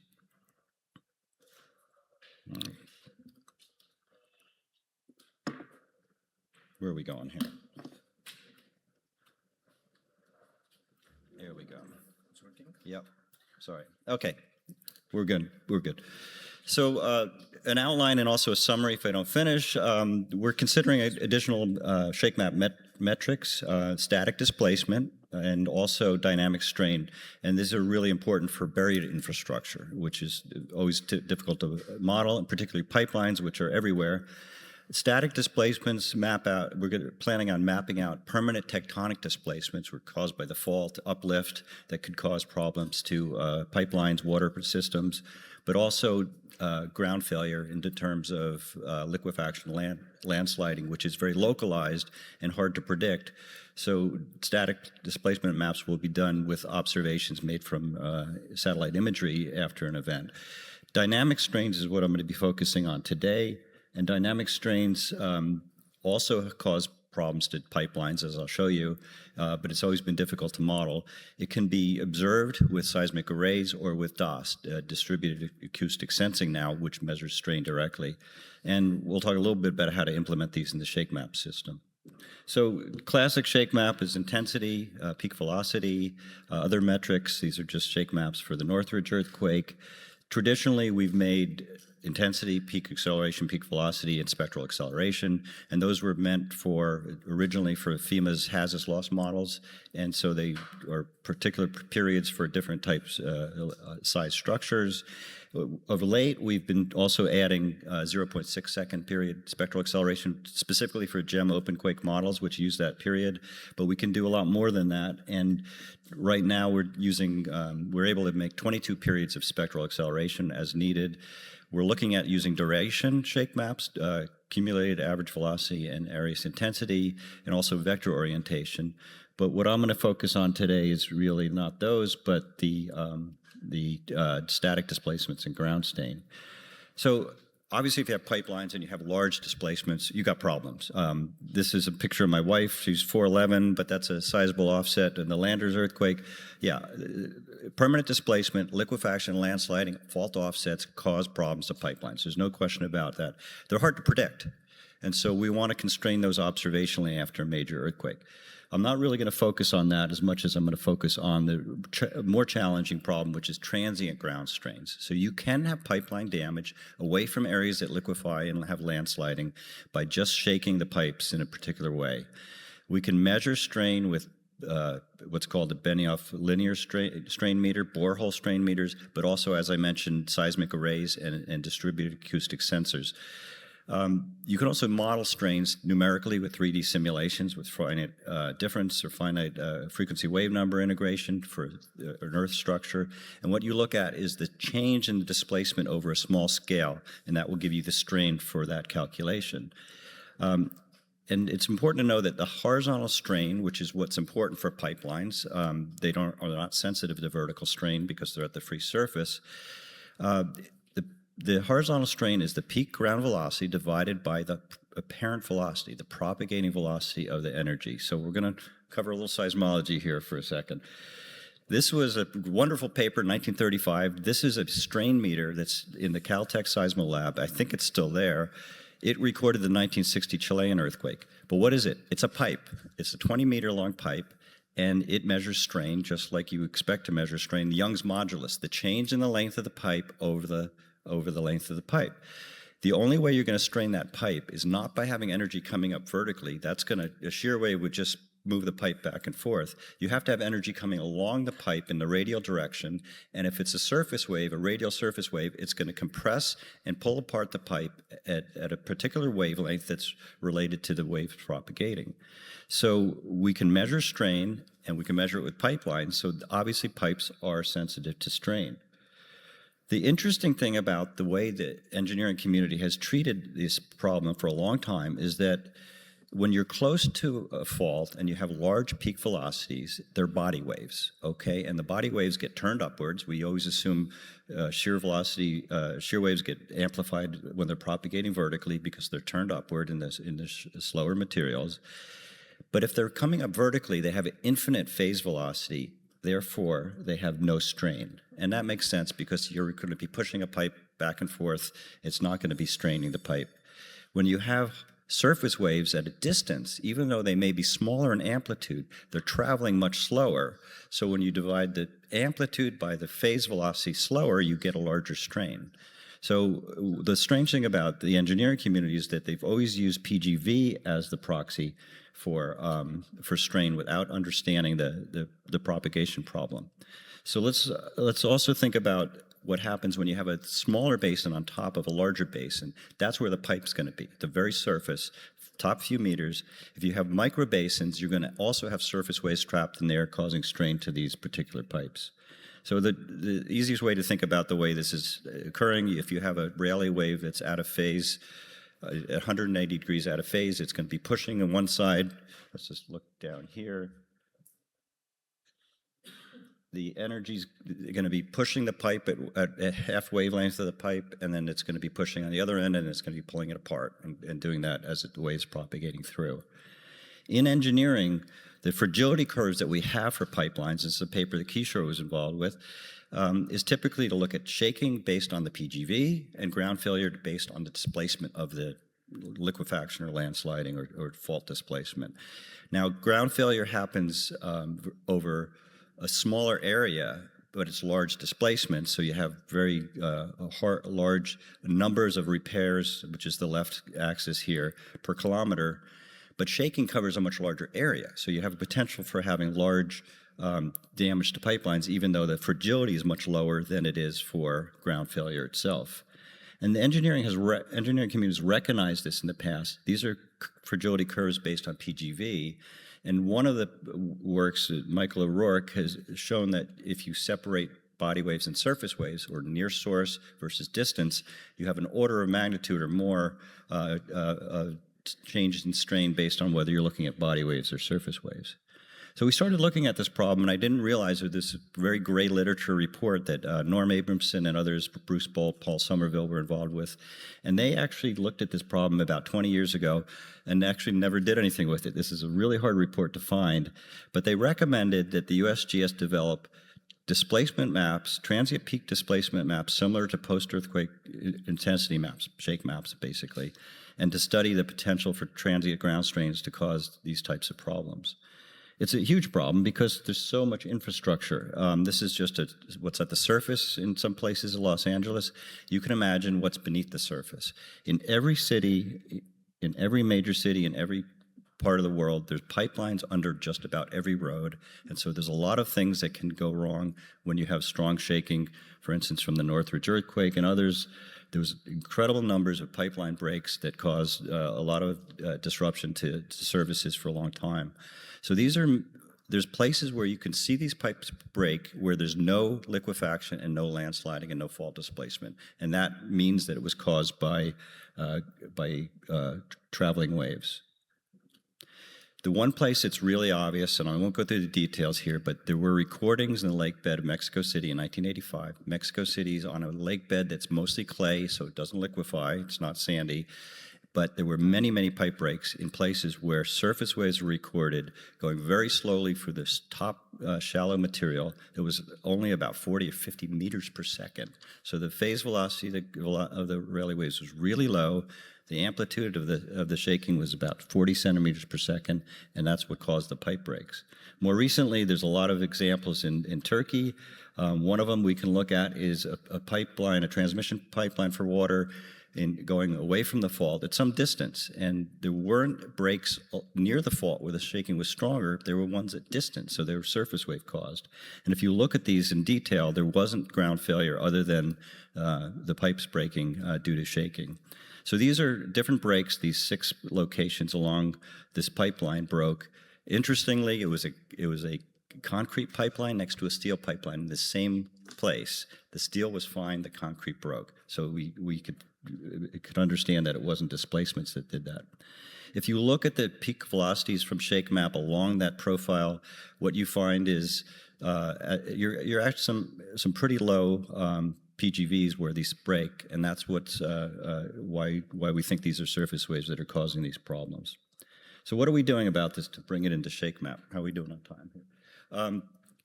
So we can look back at past earthquakes and try to understand where the pipes broke and what the strains were associated with those. So we can look back at Northridge. We now have maps of all the different types of pipes, where they broke.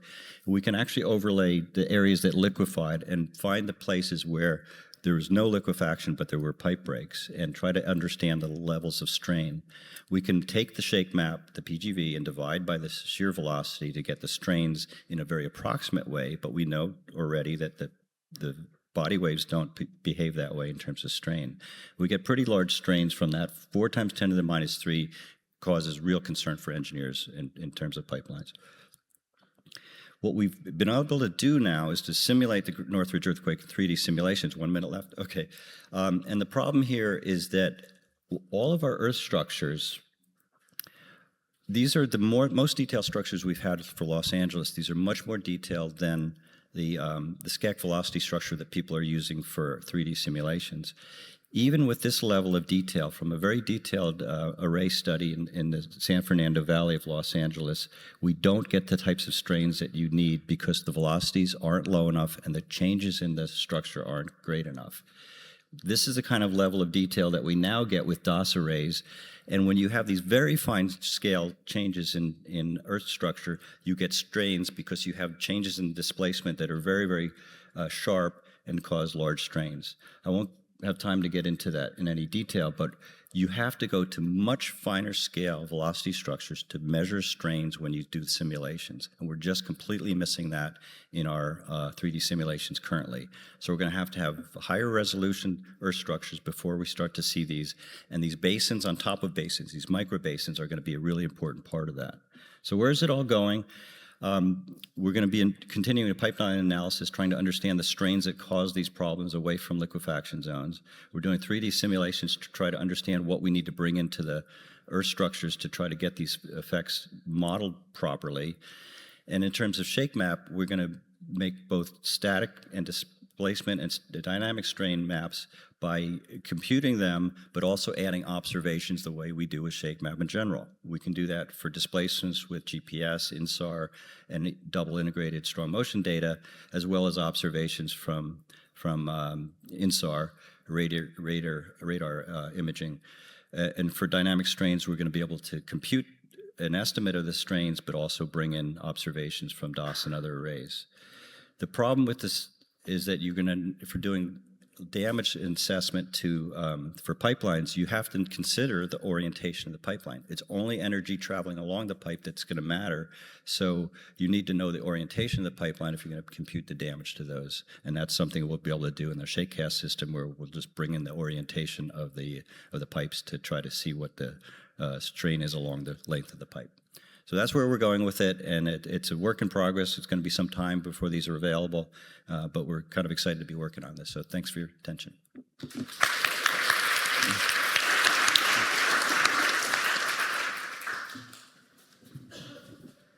Thank you. We do have time for a short question. Yes, please.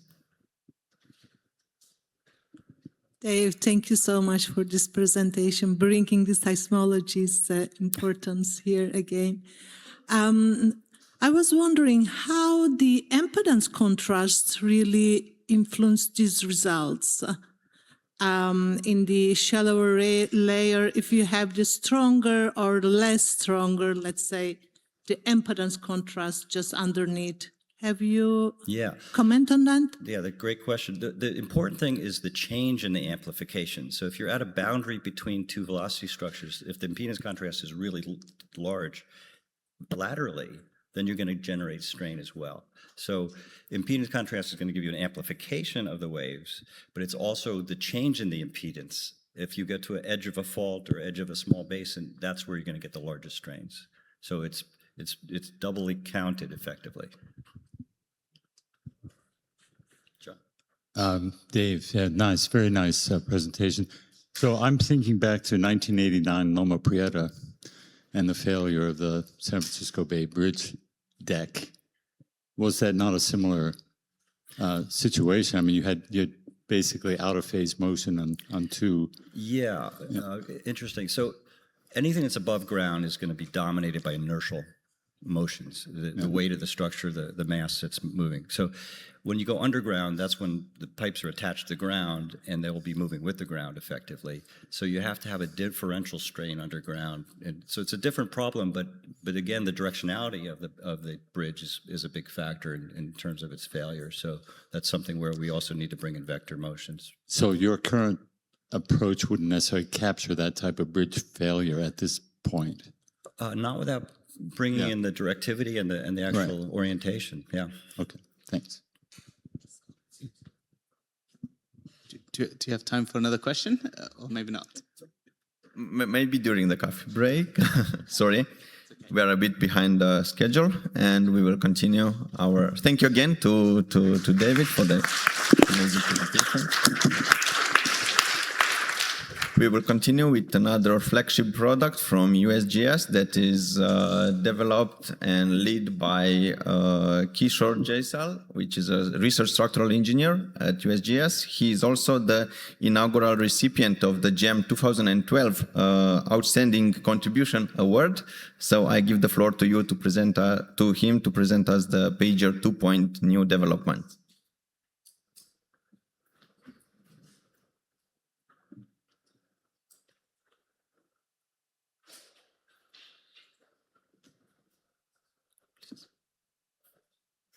All right, good afternoon, everyone. Thanks for the kind introduction. So I'm going to look at two people now. One is a timekeeper, the other is Helen. So one of them is going to stand here and throw me out. This development Pager 2.0 is really a thing in the making for last several years. We haven't really started working on this next generation forecast until the time when we had the ability to do so. And the reason I'm here is because of GEM's effort in collecting information that we would never have the ability like 10, 15 years ago, like collecting the building information, developing fragility vulnerability repository, and now time is right to generate such enhanced version of pager product. So I'm going to talk about that. But before I start, I want to introduce some of the people who are basically collaborating with me on this effort, specifically from GEM Foundation team, Helen, Vitor, Anirudh, and Kata, and Moe. So thank you so much for your contributions for this effort.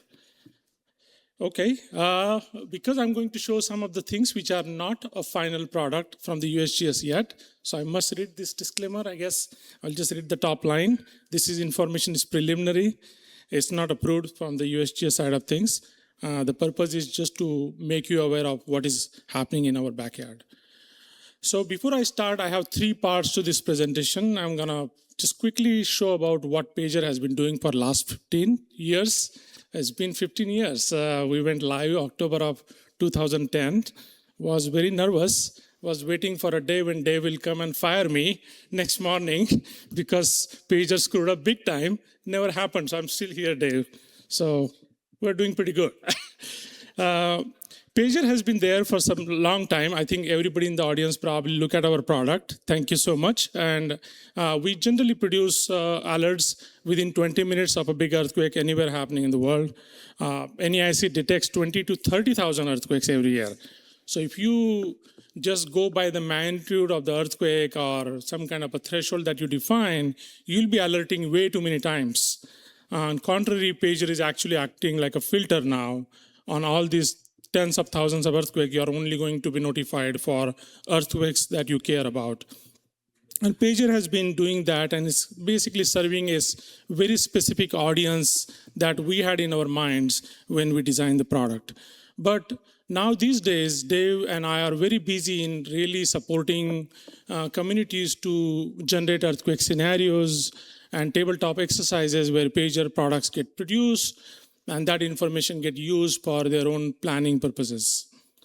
All right, this morning, almost 11 hours ago, as Helen mentioned this morning, that there were 2 earthquakes, major earthquakes in Venezuela, and they caused a lot of damage already reported from the media. I just wanted to showcase an example. Just this morning, like an hour ago, there was a big news item, and of course, US President declaring a full assistance to the country of Venezuela in this case, and really standing shoulder to shoulder and trying to be ready to help Venezuela in these tragic times. Pager is directly mentioned here, as you can see, producing red alerts, both in terms of fatalities and economic loss for this tragic earthquake. So we have been operational, like I said, for 15 years. We have produced over 10,000 alerts, and many of those are green alerts because they are happening in areas where there's nobody, or they are happening in areas where there is not a lot of vulnerability of structures. So, but essentially, we have produced many important alerts which were used for post-earthquake response. And this slide just shows you the version of Pager 1, first version of the Pager, and the final version. We obviously get the best available information on the ground shaking that gets used within the ShakeMap product, and then it will inform Pager. So you can see this slide where the first version of Pager alert, we are seeing a wider spread. X-axis is the reported fatalities, and Y-axis is the estimated losses or predicted fatalities in this case. And version 1, basically you have a large spread, but as you constrain shaking information, you are really getting to the better estimates of those losses. And of course, we are not showing to the audience these dots, where these dots are, right? If all those dots are closely aligned with one-on-one line, we are like fortune teller at that point, because that will never happen. So the goal is never that those dots will always align with what actually being reported, but the point is you're getting the right information to the right audience for their own decision making. And Pager has been doing that very successfully for a long time now. This is just a similar plot for economic losses, where we are trying to compare estimated economic loss. And of course, there's a wider spread because unfortunately, the data on reported economic losses is simply not available. And there is nobody who is collecting that information systematically. And that's really a challenge for both GEM and USGS to basically develop next generation models to predict economic impacts in different communities. All right, we'll switch gears now to think about, okay, Pager is doing great, it's doing its job, it's producing your first level information very quickly so people can take appropriate actions. So what are the other needs that people have when they think about large earthquakes and what kind of information they need? And that would really drive this new enhanced version of the Pager product. And I'm gonna just, in the interest of time, I'm gonna only look at select example earthquakes like New Zealand. Of course, everyone in the audience know that was a tragic earthquake that struck Christchurch in 2011. And this slide basically shows you how the New Zealand government themselves took different actions at different times, depending upon the information that they had. And again, the point of this slide is to understand what are the things that they knew at different time to take those actions and how those actions were taken. And again, each country is different. Each country's capacity to respond to big earthquake is very different. But this really gives you a clue about at what point they basically taken it to the next level, escalated and created a much bigger level response at the country. So basically minutes to hours to days and sometimes weeks.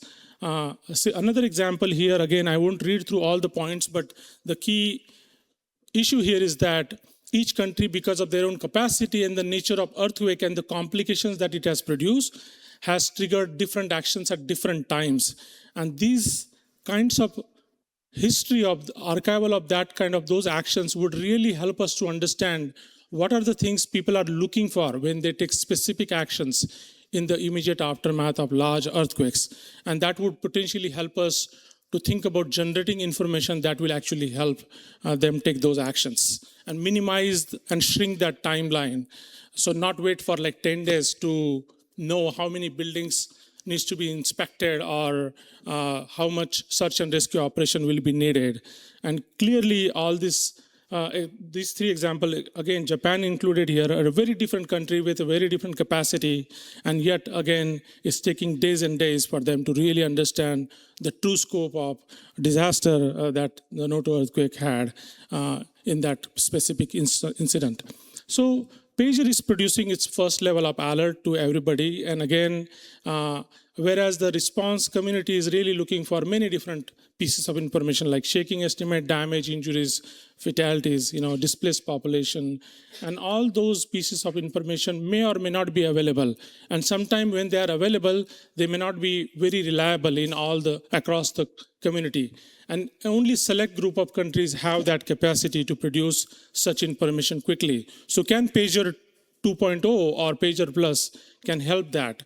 So of course, this product doesn't exist. I just made it up using Microsoft Copilot AI and said, what the heck do you need? And it just came up with something. It's saying me that, okay, give me lifeline impact, give me critical facility impact, tell me whether there will be ground failures, tell me there will be displaced population, how much, and we don't have such product. We don't have the data, right? But ideally, if we all collectively as a community work towards producing this information like what Jim is doing, it's not gonna help me. We will do better. So my punchline here is that we need to work together to enhance this information rather than competing or trying to see each other as competition. My argument will be simple that we have a lot to do before we even get there to feel about like we're competing with each other. I won't go into the details. So right now, the operational workflow, the way we are thinking right now, and it could change because our management has not fully approved it. But right now, what we do is NEIC detect the earthquake, it produces shake map. Shake map will trigger Pager system. It will produce losses based on our empirical fatality and economic loss model, and it will produce a product. It typically goes out 20 minutes. If there is an orange or red alert, it may take a little bit longer because we are waiting on some information before we actually trigger and push that button, just like what we did last night. We waited on the second event to basically fully get the magnitude right before we rolled out the first pager alert, just so you know as a context. Well, in this case, because I was awake in the night, when pager 1 was pending, I could produce pager 2. And I could produce these results, even pager 1 was not even done. And basically, the idea here is that this is just a prototype product. It will change, the layout or things will change. But the idea is that we're trying to produce this value-added information that people in the response community are desperately looking for. And they want that information to be produced consistently and openly so people can use that for their response actions. All right? We need a lot of things. Thanks to GEM, we have information on building exposure. We have information on fragility and vulnerability. In my last night's effort, I used GEM's latest exposure and vulnerability model when I triggered those losses. And they are quite robust in my mind in terms of what we are estimating, so which is great news. We do shake map uncertainty propagation in this process. We are fully propagating the uncertainty coming from the shaking estimates by creating many realizations to produce the uncertainty distribution on losses. So this slide is basically saying that imagine a Turkey earthquake where you have large uncertainty in shaking in different parts of that map, and that uncertainty is now baked into the loss estimation process. The way we are trying to produce this information, we will produce, of course, a signature PDF product, but we will also provide many different layers in terms like Esri dashboard, so people can access that information, zoom in a specific area, try to get more detailed granular information about damage and loss, like this dashboard will probably offer. So this will not be a public version where everybody will have access. Maybe select group of users may need that kind of additional capability. Again, in the interest of time, I'll just say that we are still in the early phases of pager development. So this is probably the most exciting phase of any product development, in my opinion, where we really learn about a lot of things and test our capability and do the stress testing of, do we really trust these things? And are they going to really meet the challenges of a real operational product? I tested Pager 2.0 on thousands of earthquakes. I'm just showing 3,600 earthquakes where I tested the fatality and economic loss estimates. And results are pretty promising, although we have a lot to do. If you look at that economic loss estimates, we basically don't have many reported economic losses for many earthquakes. So we're just showing those as blue dots on the y-axis because we don't really have any information on what was the true loss from those earthquakes. Again, the bottom line here is that this is my last slide. We are in June of this year. Hopefully by end of this year, we'll have a working, capable product which we can basically circulate internally within the USGS management, and hopefully there will be a time when we'll roll it out probably late of next year. But we have a lot to do, and again, I welcome you all. If you have ideas, interests, and you think you can contribute to some of these developments, this is the best time to come and join board. Thank you so much.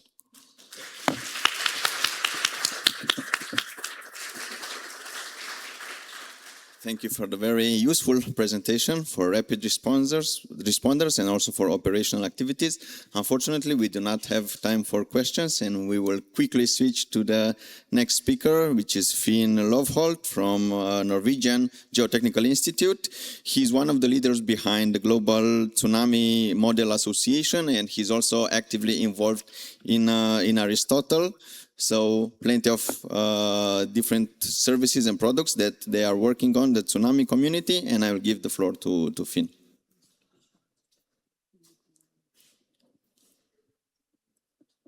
So switch with this one. Okay, thanks for the kind introduction, Alessandro. So this is the third presentation on tsunamis, and in difference from the others shown this morning, this is going to look more into short-term hazard assessment, even if it shares several same type of workflow applications as Stefano showed this morning.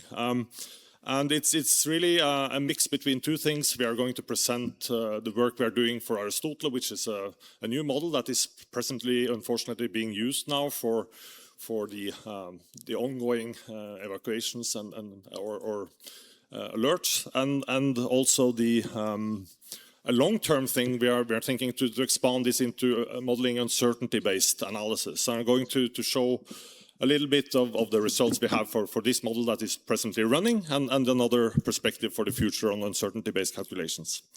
The challenge, though, is in our modeling is that we need to make robust forecasts for tsunamis in a matter of a few minutes for early warning operations.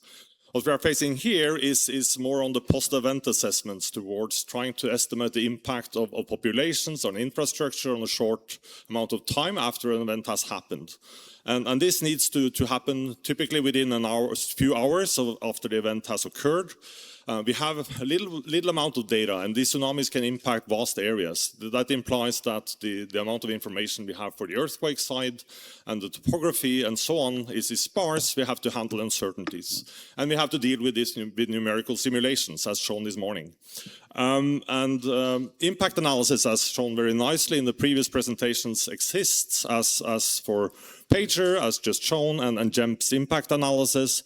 But we haven't had these type of analysis tools for tsunamis until now. So this presentation really goes into the first type of global analysis that can do this. And the background here is that we are working for the Aristotle project, which is tasked by the EU's Emergency Response Coordination Center to perform so-called post-event assessments. And the analysis tools we use have to be global. They have to be able to model the impact across the world for all kinds of scenarios, earthquakes and earthquake-induced tsunamis, that is. And they have to be issued within 3 hours after the event has occurred. That means that the analysis has to happen very fast and preferably be within 1.5 hours. So the early warning, the tsunami service providers that are actually mandated to do the early warning and report to the ERCC can issue these technical analysis. So as said, I will present this in 2 steps now. First, the single scenario approach for calculating tsunami exposure that works globally, which is presently being used by Aristotle. And the second topic is how to expand this into uncertainty analysis. In a nutshell, this is what we are doing, and I'm going to step through these individual steps in the preceding slide, but just to give you an overview. We are first modeling the rupture numerically in a tsunami model called tsunami HISI. This is input to tsunami analysis. We are modeling the tsunami wave propagation offshore. And then we are extracting the results on points of interest, so-called POIs, near the shore, where we extract the tsunami metric, which is bound to be input to modeling the tsunami maximum inundation height. That tells you something about how high the model, the tsunami reaches onshore. And to estimate this, we use the so-called amplification factors. This gives you some kind of a regional, let's say within a couple of tenths of kilometer scale, mean estimates, including uncertainty treatment. So it gives you some rougher analysis than we typically do for local tsunami hazard analysis. And then we have pre-computed a global set of MIHs on discrete element, digital elevation models globally, and we have a lookup table for taking the inundated areas and exposure. So in the first step, we are generating a seafloor displacement with a so-called Okada model, which is a uniform rupture, and we use the GPU-based shallow water code tsunami HISI to simulate the wave. This is a very fast code working on the graphical processing card, so we're able to model events faster than real time. So this can be done within minutes or tenths of minutes, worst case for large domains. And it's been done by the tsunami service providers, the TSPs on duty that sets the domain size and executes the simulations. Yeah, and this is then used as input to the amplification factor method. This method is something that has been used also in the global PTHA that was shown this morning. So this is an analysis tool we use because we need to cover large areas. And it's simply the idea behind it, which has been used many times, is to take the offshore values of the wave, which is finally resolved by the wave model, and we amplify it by some kind of pre-computed factors that takes into account the wave energy, wave period and polarity. And then we can look up approximately how high the maximum inundation height will be, and we can also include the uncertainty, and we quantify this uncertainty simply by testing it towards better reference models that have a higher accuracy. And then we take into account the biases, and we take into account also the local variability of inundation that can be substantial within a local domain, and add this into the model. Okay. Then we do something, again, quite simplified. We do a so-called bathtub approach. We extrapolate the MIH from the shoreline, and we assume some kind of friction loss when it goes onshore. That means that the tsunami loses a little bit of energy due to friction, and we then simply look up the closest contour, and we make this type of inundation map, which I show in the next slide. And this is extrapolated using open source digital elevation models. So it's something that we will progressively work on towards improve, and can also be, of course, substituted with other and better DEMs. So the last step here is to do this for calculating the exposure, so simply adding the exposure numbers within each of the domains we have pre-computed. You see this in the mid panel here. Each of the POIs that you show in the upper panel, which is identical to the global tsunami hazard model, are associated with a domain where we have computed already in different steps the different areas that can be inundated. And for each of these, we take out the numbers from the global human settlement layer, but this can also be done, of course, with other types of exposure data, and we calculate how many people that can be potentially exposed. Okay, so we have tested this for several events. I just show one here, a test we did for the Tohoku, where we had a calibrated earthquake source that was done by Fabrizio Romano in 2014. So well tested against the wave observations from before, so we know that it's pretty accurate. And we use the approximate methods to calculate the inundation. We show in the lower panels the inundated areas in yellow. That was calculated by the approximate method. And the red curve shows the observations. And you see in this case, we got a pretty good agreement with both the inundations and also actually the exposure. That we estimated very coarsely, I have to say, to say that about 1.1 million doors according to Japanese government, were affected, which is about 2.2 persons per door, implying that we have something like 2.4 million persons exposed. And this is also what we get from the model. Probably quite a coincidence to match this well. For other scenarios, we don't have equally good match, but it shows it's also possible to within the uncertainty range we are working, to with coarse methods also estimate pretty well within a short amount of time the exposure. However, we were quite probably a little bit lucky with the Japan event. We know that the uncertainties are substantial, and how can we better estimate the uncertainties? We know that when in an acute situation, we will not have a calibrated source. We have to run a source that do not have these accurate characteristics, and we have to add into account the uncertainty. And we are then matching this with a probabilistic forecasting method, which is similar in a way to the probabilistic tsunami hazard assessment, which was shown this morning, but without the return period assessments. This allows us to link the degree of conservatism to the alerts or the post-event assessments, that we can also label in some kind of degree of conservatism by choosing different percentiles. And it gives also probability distributions of the maximum inundation height. So what we are doing here is trying to marry this with going from the alerts on the maximum inundation heights to also include the first step towards the impact, which is the exposure. So we have here done a first step. We have embedded the amplification factors into this method to estimate the maximum inundation heights. And we are now also working towards taking the curves, the probability curves, to use as a lookup table to estimate exposure. So this is what we are doing here, and we have run this probabilistic forecasting now in a very preliminary way with 300 scenarios. As you could see, it's capable of running much more on high-performance computing machines. And the runtime is impressive. It's 4 minutes in this case, and can be run very fast on these machines. It's giving these types of different percentile hazard maps. It will generate also probability distributions of exposure. And this is the last technical slide where we show that the exposures can be shown as probability distributions locally.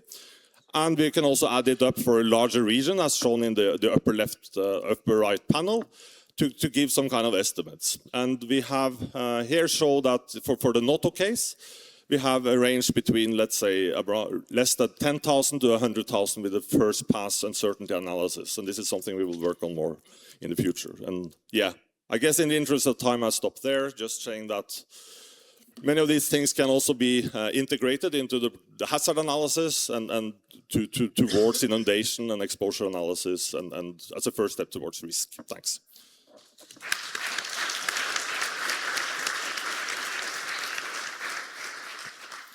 Thank you, Finn. I think we will keep the questions for the coffee session, since we need to align also with the other session. And I invite now our last speaker, Marzia Santini from the European Commission's Joint Research Center. She's the coordinator of the European Crisis Management Laboratory, and she will close up the conference to talk us through the impact assessment of the most damaging recent devastating earthquakes in the past years, focusing on achievements, challenges, and opportunities from the operational perspective.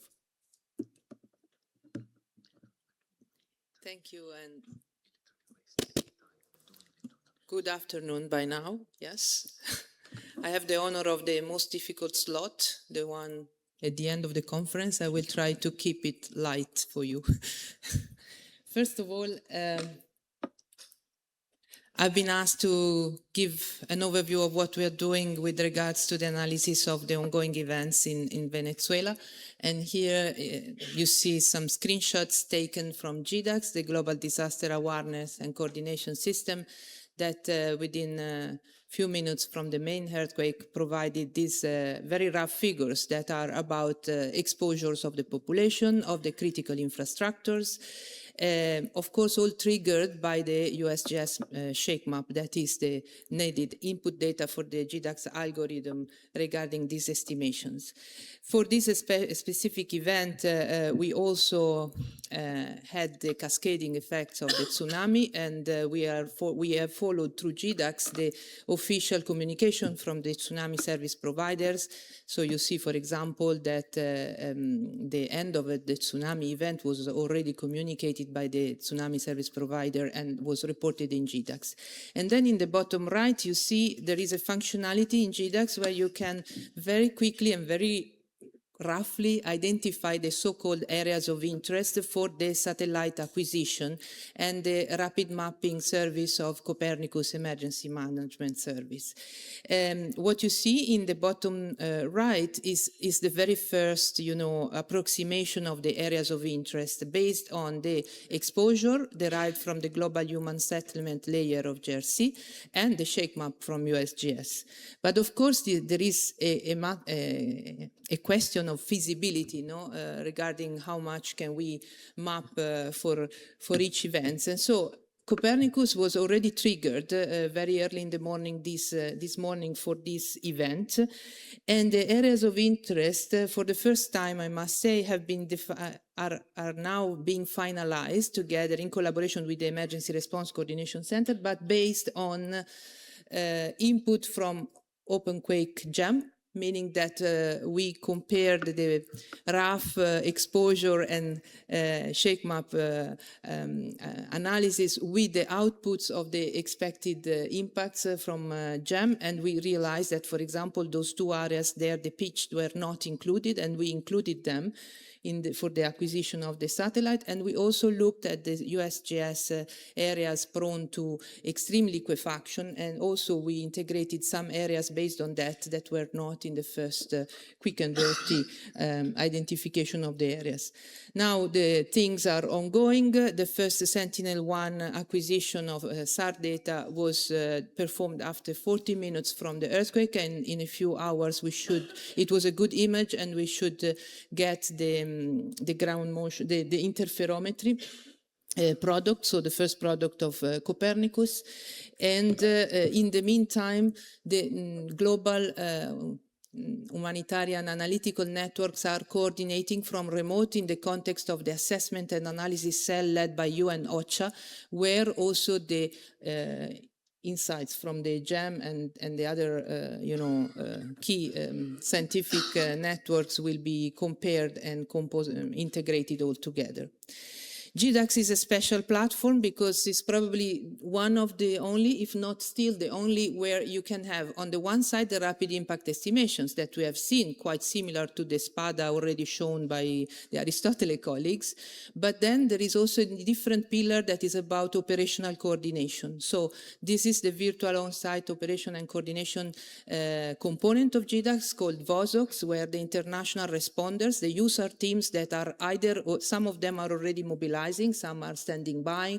They coordinate about where to enter the country, which are the operational airports, and so on and so forth.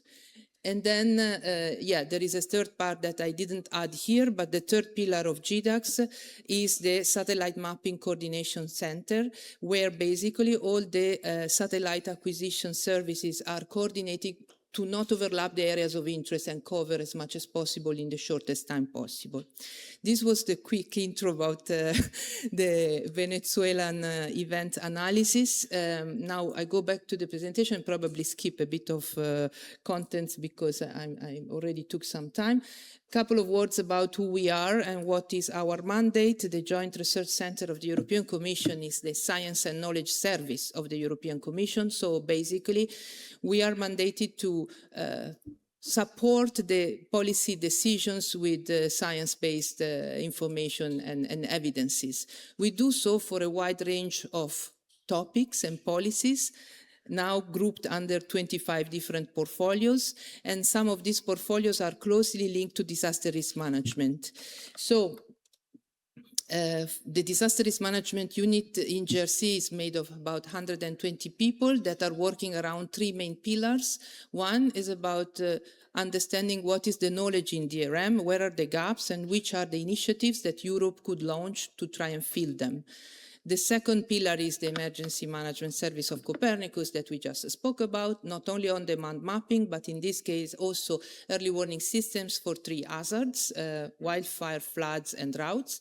And the last pillar is the one I'm part of, the European Crisis Management Lab, where we co-design together with the scientific partners we work with and with our main users, systems and analytical approaches for rapid assessment of events under preparedness or response phases of the DRM.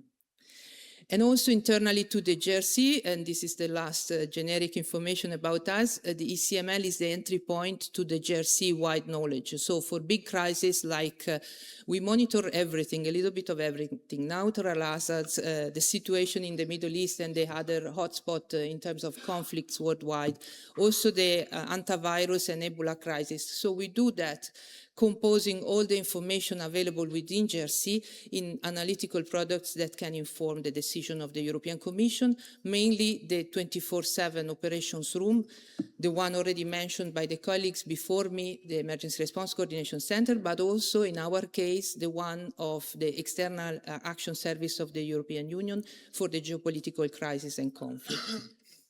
So coming to GDAX, he's now 22 years old. He's a joint initiative EU and UN, and the three pillars I just mentioned before. We cover currently 7 hazards, and we're working on the 8th one, which will be heat waves, together with WHO and WMO. The aim of GDAX is to provide a heads-up message to the international humanitarian responders. They are our customers. So what we do with these 3 semaphore-like color coding, either green, orange, or red, is to provide our estimation, rapid estimation about how likely their intervention will be requested by the impacted countries, so they can get ready with mobilization procedures and standing by procedures. To give you an idea, since January 2025, the red score type of events in GDAX were 25. I have to update this morning after the Venezuelan earthquake. A mix of mainly tropical cyclone and earthquakes, and in one flood and one volcano. Of course, much more of the orange level and green, but these are the red ones.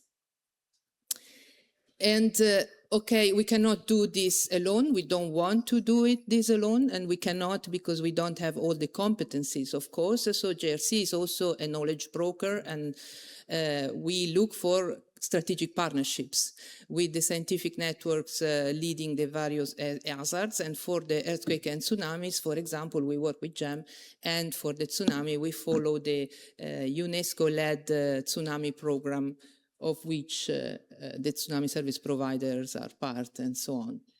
So what are the challenges encountered and the solutions that we are working on together with GEM on a couple of examples?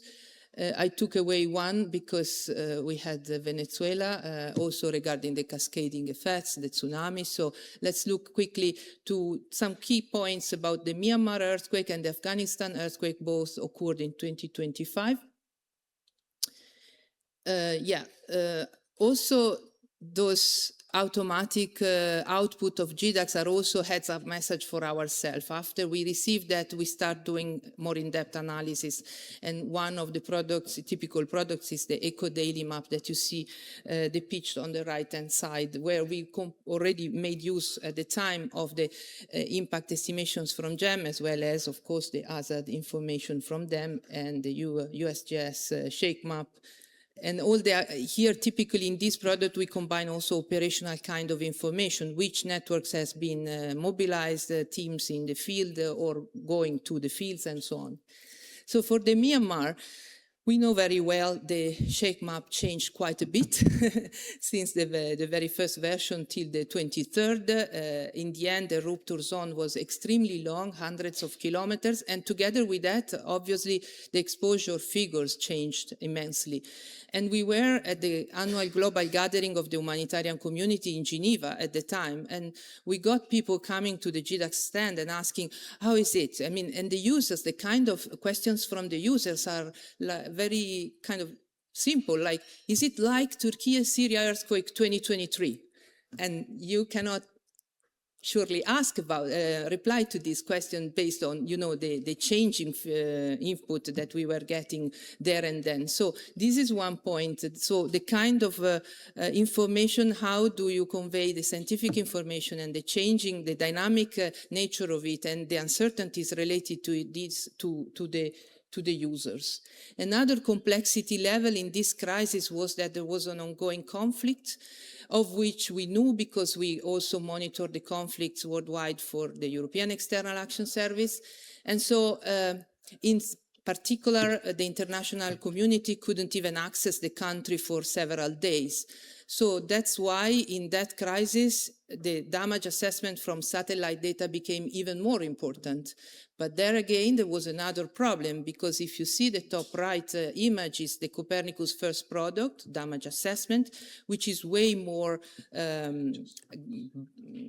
impacted than the one in the bottom. The one in the bottom is the second product made before and after the earthquake to clean out the damage from the pre-existing conflict, for example. So there were big uncertainties there as well.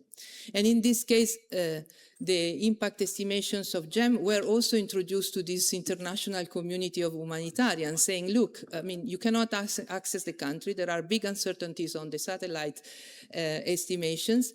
Here we have the modeling, and it is scalable. We have all these impact metrics like expected casualties, expected wounded, structural and non-structural damage, and so on and so forth. And we can also decline it, aggregate this information at different administrative level, which was extremely important because the administrative level of interest for this international community was changing over time. The assessment and analysis cell, which is this remote support analytical cell for those in the ground, is made of many partners. And they also were exposed, for example, to these outputs from GEM in that occasion, which proved to be extremely useful. And how to communicate scientific output from the modeling, we are taking inspiration from Pager to aggregate, the impact figures in categories rather than giving numbers, because otherwise that could lead to misunderstanding. And we look forward learning from your new version of Pager 2 and integrating it in GDAX. The second and last case is the Afghanistan earthquake. In this case, we were following the protracted seismic crisis since the beginning. And so in anticipation of possible dam break scenarios, dam break events, we ran some dam break scenarios to understand, for example, in the reservoir that is here in the corner, bottom left, upstream of Jalalabad, what to expect for the city. And that was done in Jersey. But also in this case, we made a big use of these impact estimations from the OpenQuake modeling, where you see also that there are the different impact metrics, and also we show them for percentile, median, and I see I'm running out of time. So in this case, what was interesting is that we were in contact with the field, and we knew from GEM, the first estimation we used was the one on the top right, where you see that the expected estimated fatalities in absolute values were around the mostly inhabited areas, like the city of Jalalabad. But then from the satellite acquisition, we couldn't see as much damage. And well, partly also because of the building type that was not very, visible from the satellite data. But also we got from the field information that most of the damage was in the remote valleys. So we rerun with the colleagues of GEM the estimation as a percentage of exposure, and the result is the one in the bottom right, which is much more closer to the information we got from the field. Now, we are very ambitious. We want to work with GEM for a long time, and because it proved to be so essential in this time of crisis. So the idea is to work, and we are already doing that with Katarina and Vitor, to see if we can introduce the liquefaction modeling output into the GDAX score calculation for earthquake. We also are looking at their results for the volcanic events impact, because we have been working in the last couple of years in Jersey to a prototype automated monitoring, nowcasting of the volcanic eruptions, starting, of course, in that case from the volcanic observatory information. And also we want to understand how maybe sometimes override the modeling output based on the field information and based on the Earth observation input. So this is just to show that thanks to this weekly interaction with GEM, we could really have a platform customized for running earthquake impact assessments based on our needs, based on our nomenclature, the standards, the categories that are used in GDAX, so aligning it all in a very nicely manner. We also created the API for machine-to-machine integration of this modeling output in GDAX. The prototype is the one shown on the right-hand side. It's ready. We are testing its performances. And as soon as the performance test will be completed, it will become hopefully public and available for everyone in GDAX. And I thanks for the attention.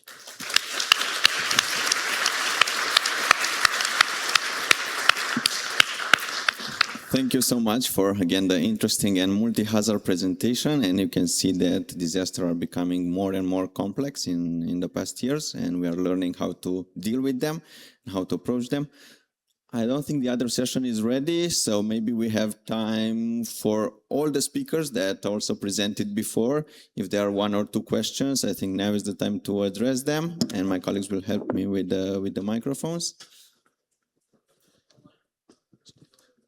There is a question, yeah, in the... Please state for who is the question addressed, please. Yes, well, it's me again. So my question is for Fien on the tsunami exposure thing. Where is he? All right, so my question is, what caught my interest is that you have a slide on, what do you call this? The probabilistic population exposure, which is from the result of your hazard interaction with exposure. So you have the probability of exceedance on the y-axis, and then you have the number of population exposed. So when I look at that, it seems like the probability sense of that chart came from the hazard probability, because those is probability of exceedance of hazard. And so some of us are working on exposure, and I saw that you're using GHSL, and GHSL has their own sense of probability, or probabilistic, like maybe confidence grid, or what else? There are epistemic uncertainties related to that exposure modeling alone. So when you communicate that population probabilistic exposure, I think my question is how relevant it is to consider also the uncertainty of this exposure to that chart that you just presented. That's a great comment. We haven't had, these are using mean values, and there's loads of different things I didn't really explain on this topic. I mean, we have the uncertainty on the inundation, which here we use only the mean value. We will have the uncertainty on the sources. I think embedding this is also quite useful and something we should look at. So I'd probably take that further, because I think that for the probabilistic forecasting, that's something we are working on. It's not being rolled out yet. And the first version now is using the GSSL mean values. And I think in further versions, that's something we can look into and maybe integrate.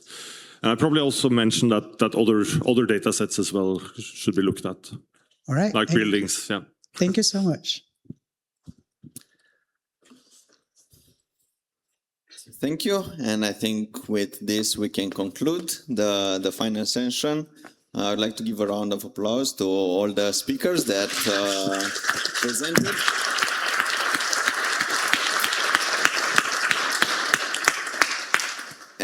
And before closing this and letting Helen take the floor, I'd like also another round of applause for the people of GEM and USGS that have been working hardly all night to prepare the impact assessment and to update the models and everything. So I think it's an amazing job, and it's incredible that all the community that is doing impact assessment worldwide is in Zagreb. So a round of applause for their effort and for their continuous implication in this development.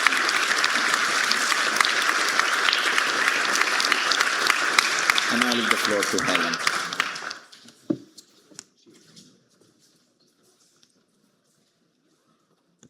Thanks, everyone. Oh, is the microphone working? Yeah.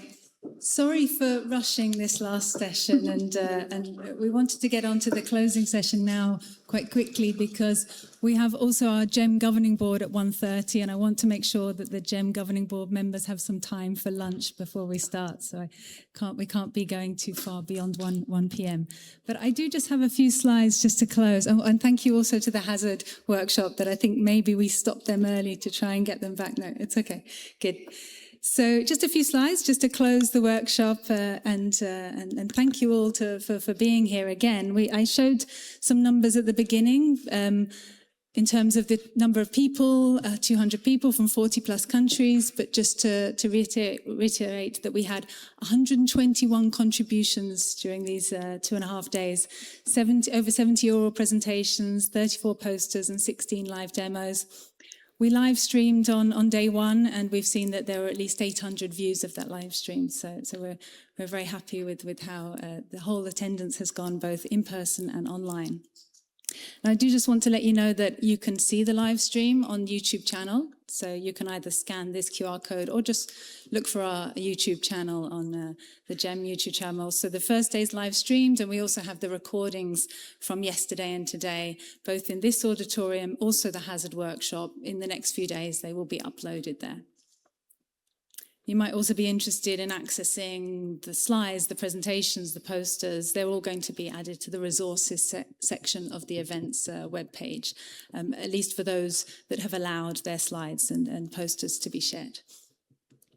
So just to wrap up, I hope this is going to work, but I have a Mentimeter that I wanted to ask your feedback. I've been to many conferences recently, and afterwards I usually get an email with a questionnaire asking me to give feedback.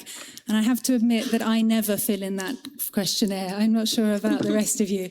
So I thought if I'm going to get some feedback, I need to get it here now before you leave this room.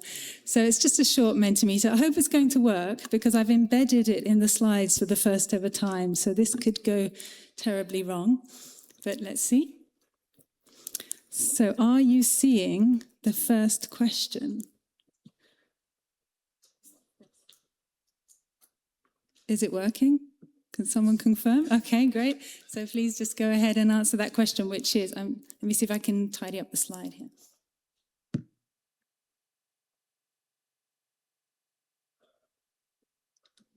Okay, I can't seem to get rid of that box, but we're asking you to rate the following aspects of the conference, 1 being poor and 5 being excellent. Let me see.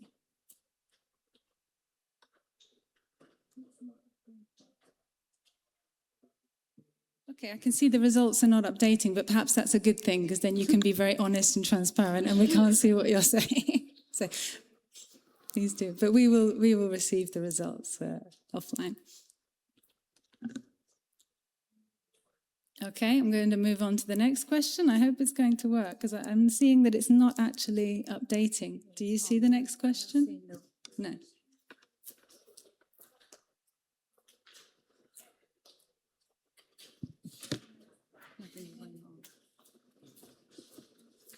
I think I can get on here on the Mentimeter.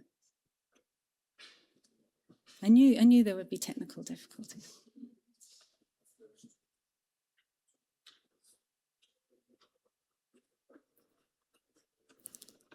Okay, I can see the results here.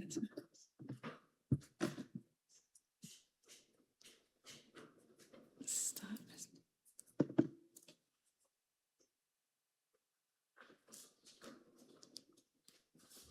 Okay. Do you see the second question now? Not yet? Yeah? So which part of the program did you find most valuable? Choose up to 3. I actually think this is quite good that we're not seeing the results, that we're not being influenced. So.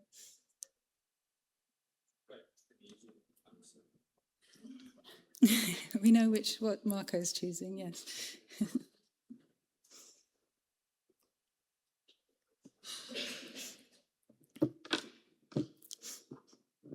I'm watching the numbers go up. 50 people have responded.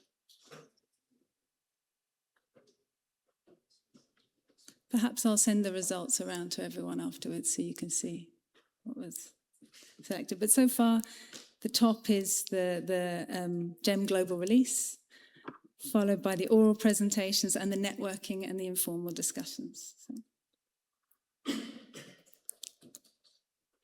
Results still coming in. Let me just wait one more second. Okay, let's move on to the next question. What would you introduce, or what changes, would you introduce at the next GEM conference? So choose up to 3. More presentations, less presentations, longer presentations.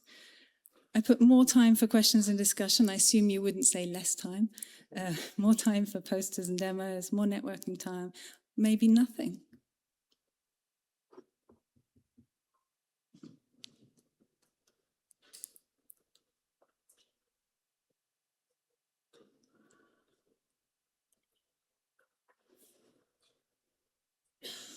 Okay, there's a clear winner, which is more time for questions and discussions. Yes, of course. Followed by more networking time. The third is none, so that's good, the top third response. Okay, let me move on to the last I think it's the last question. So the next GEM global release, future global release, what should we be prioritizing? So everything you see there is on our roadmap. These are all things that we want to work on, but what's your top 3 priorities?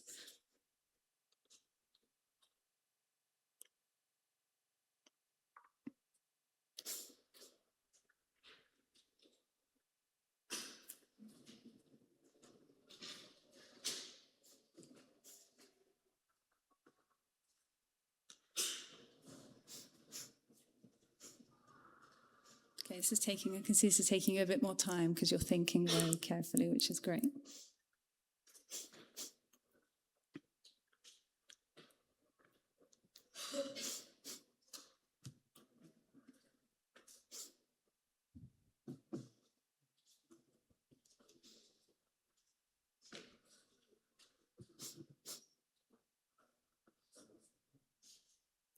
So right now we have competition between secondary hazards, landslides, fire following, time-dependent and short-term earthquake forecasting, and more local knowledge of input and review.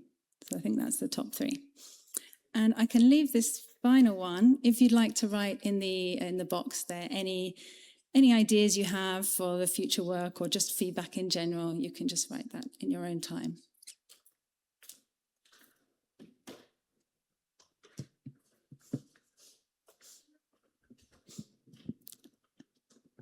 Okay, I can see people are, but maybe I'll ask you in a few minutes to stop, and you can, that should stay up on your phones. So during lunch, you can add some more feedback.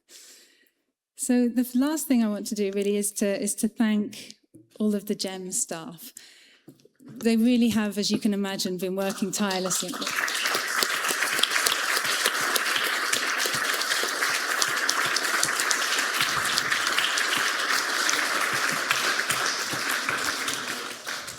This is us, this is the organization. You've probably met around 80% of GEM is here.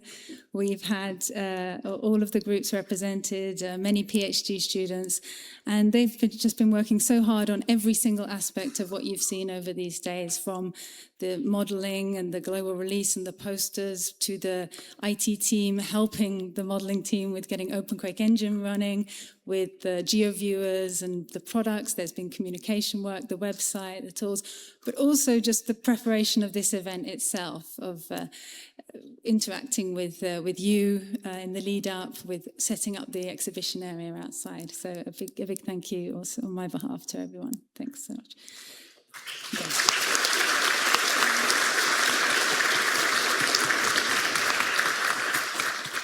Now, there is someone in the room that I hope she's with us that we do want to give a big thank you to. And she wasn't expecting it, which is Marta.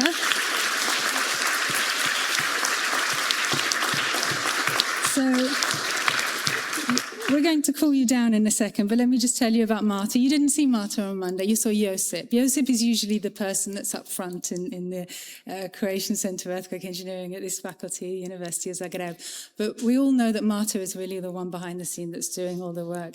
She has been available 24/7 on WhatsApp, answering to all of our questions and concerns. Where are we going to put this?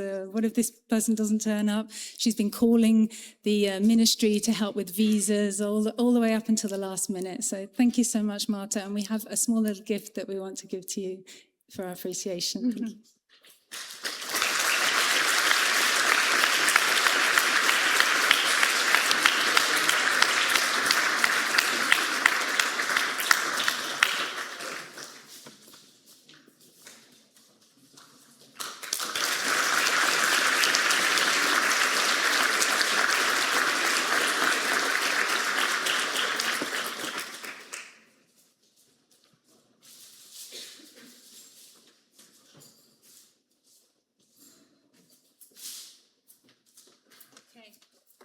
Now there's a space on the right of that slide. I don't know if any of you noticed that. That's because we also have someone else that we need to thank, and that is Jessica.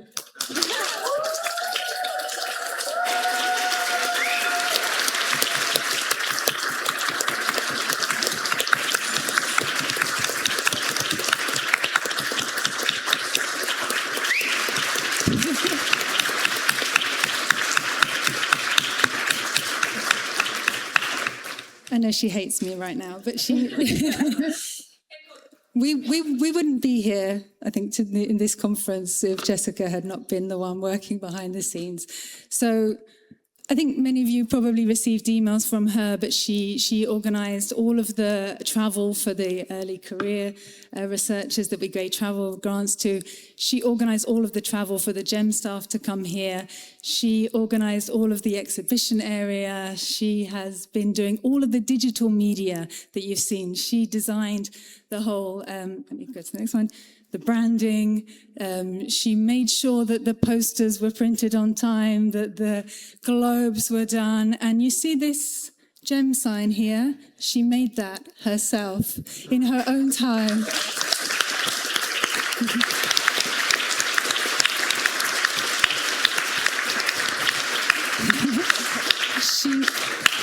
She said to me, I want to make a GEM sign, a 3D. And I said, no, we don't have time, Jessica. We'll just buy it. And she said, no, please, I really want to do it. I'll do it in my weekends and my evenings. So she really went above and beyond, I think. So we don't have any flowers for her because she would have had to have gone and bought the flowers. And so it would have been a bit tricky. So we've been trying to be a little bit sneaky behind the scenes. And we have a little gift for you. And we have a card that everyone has signed. So.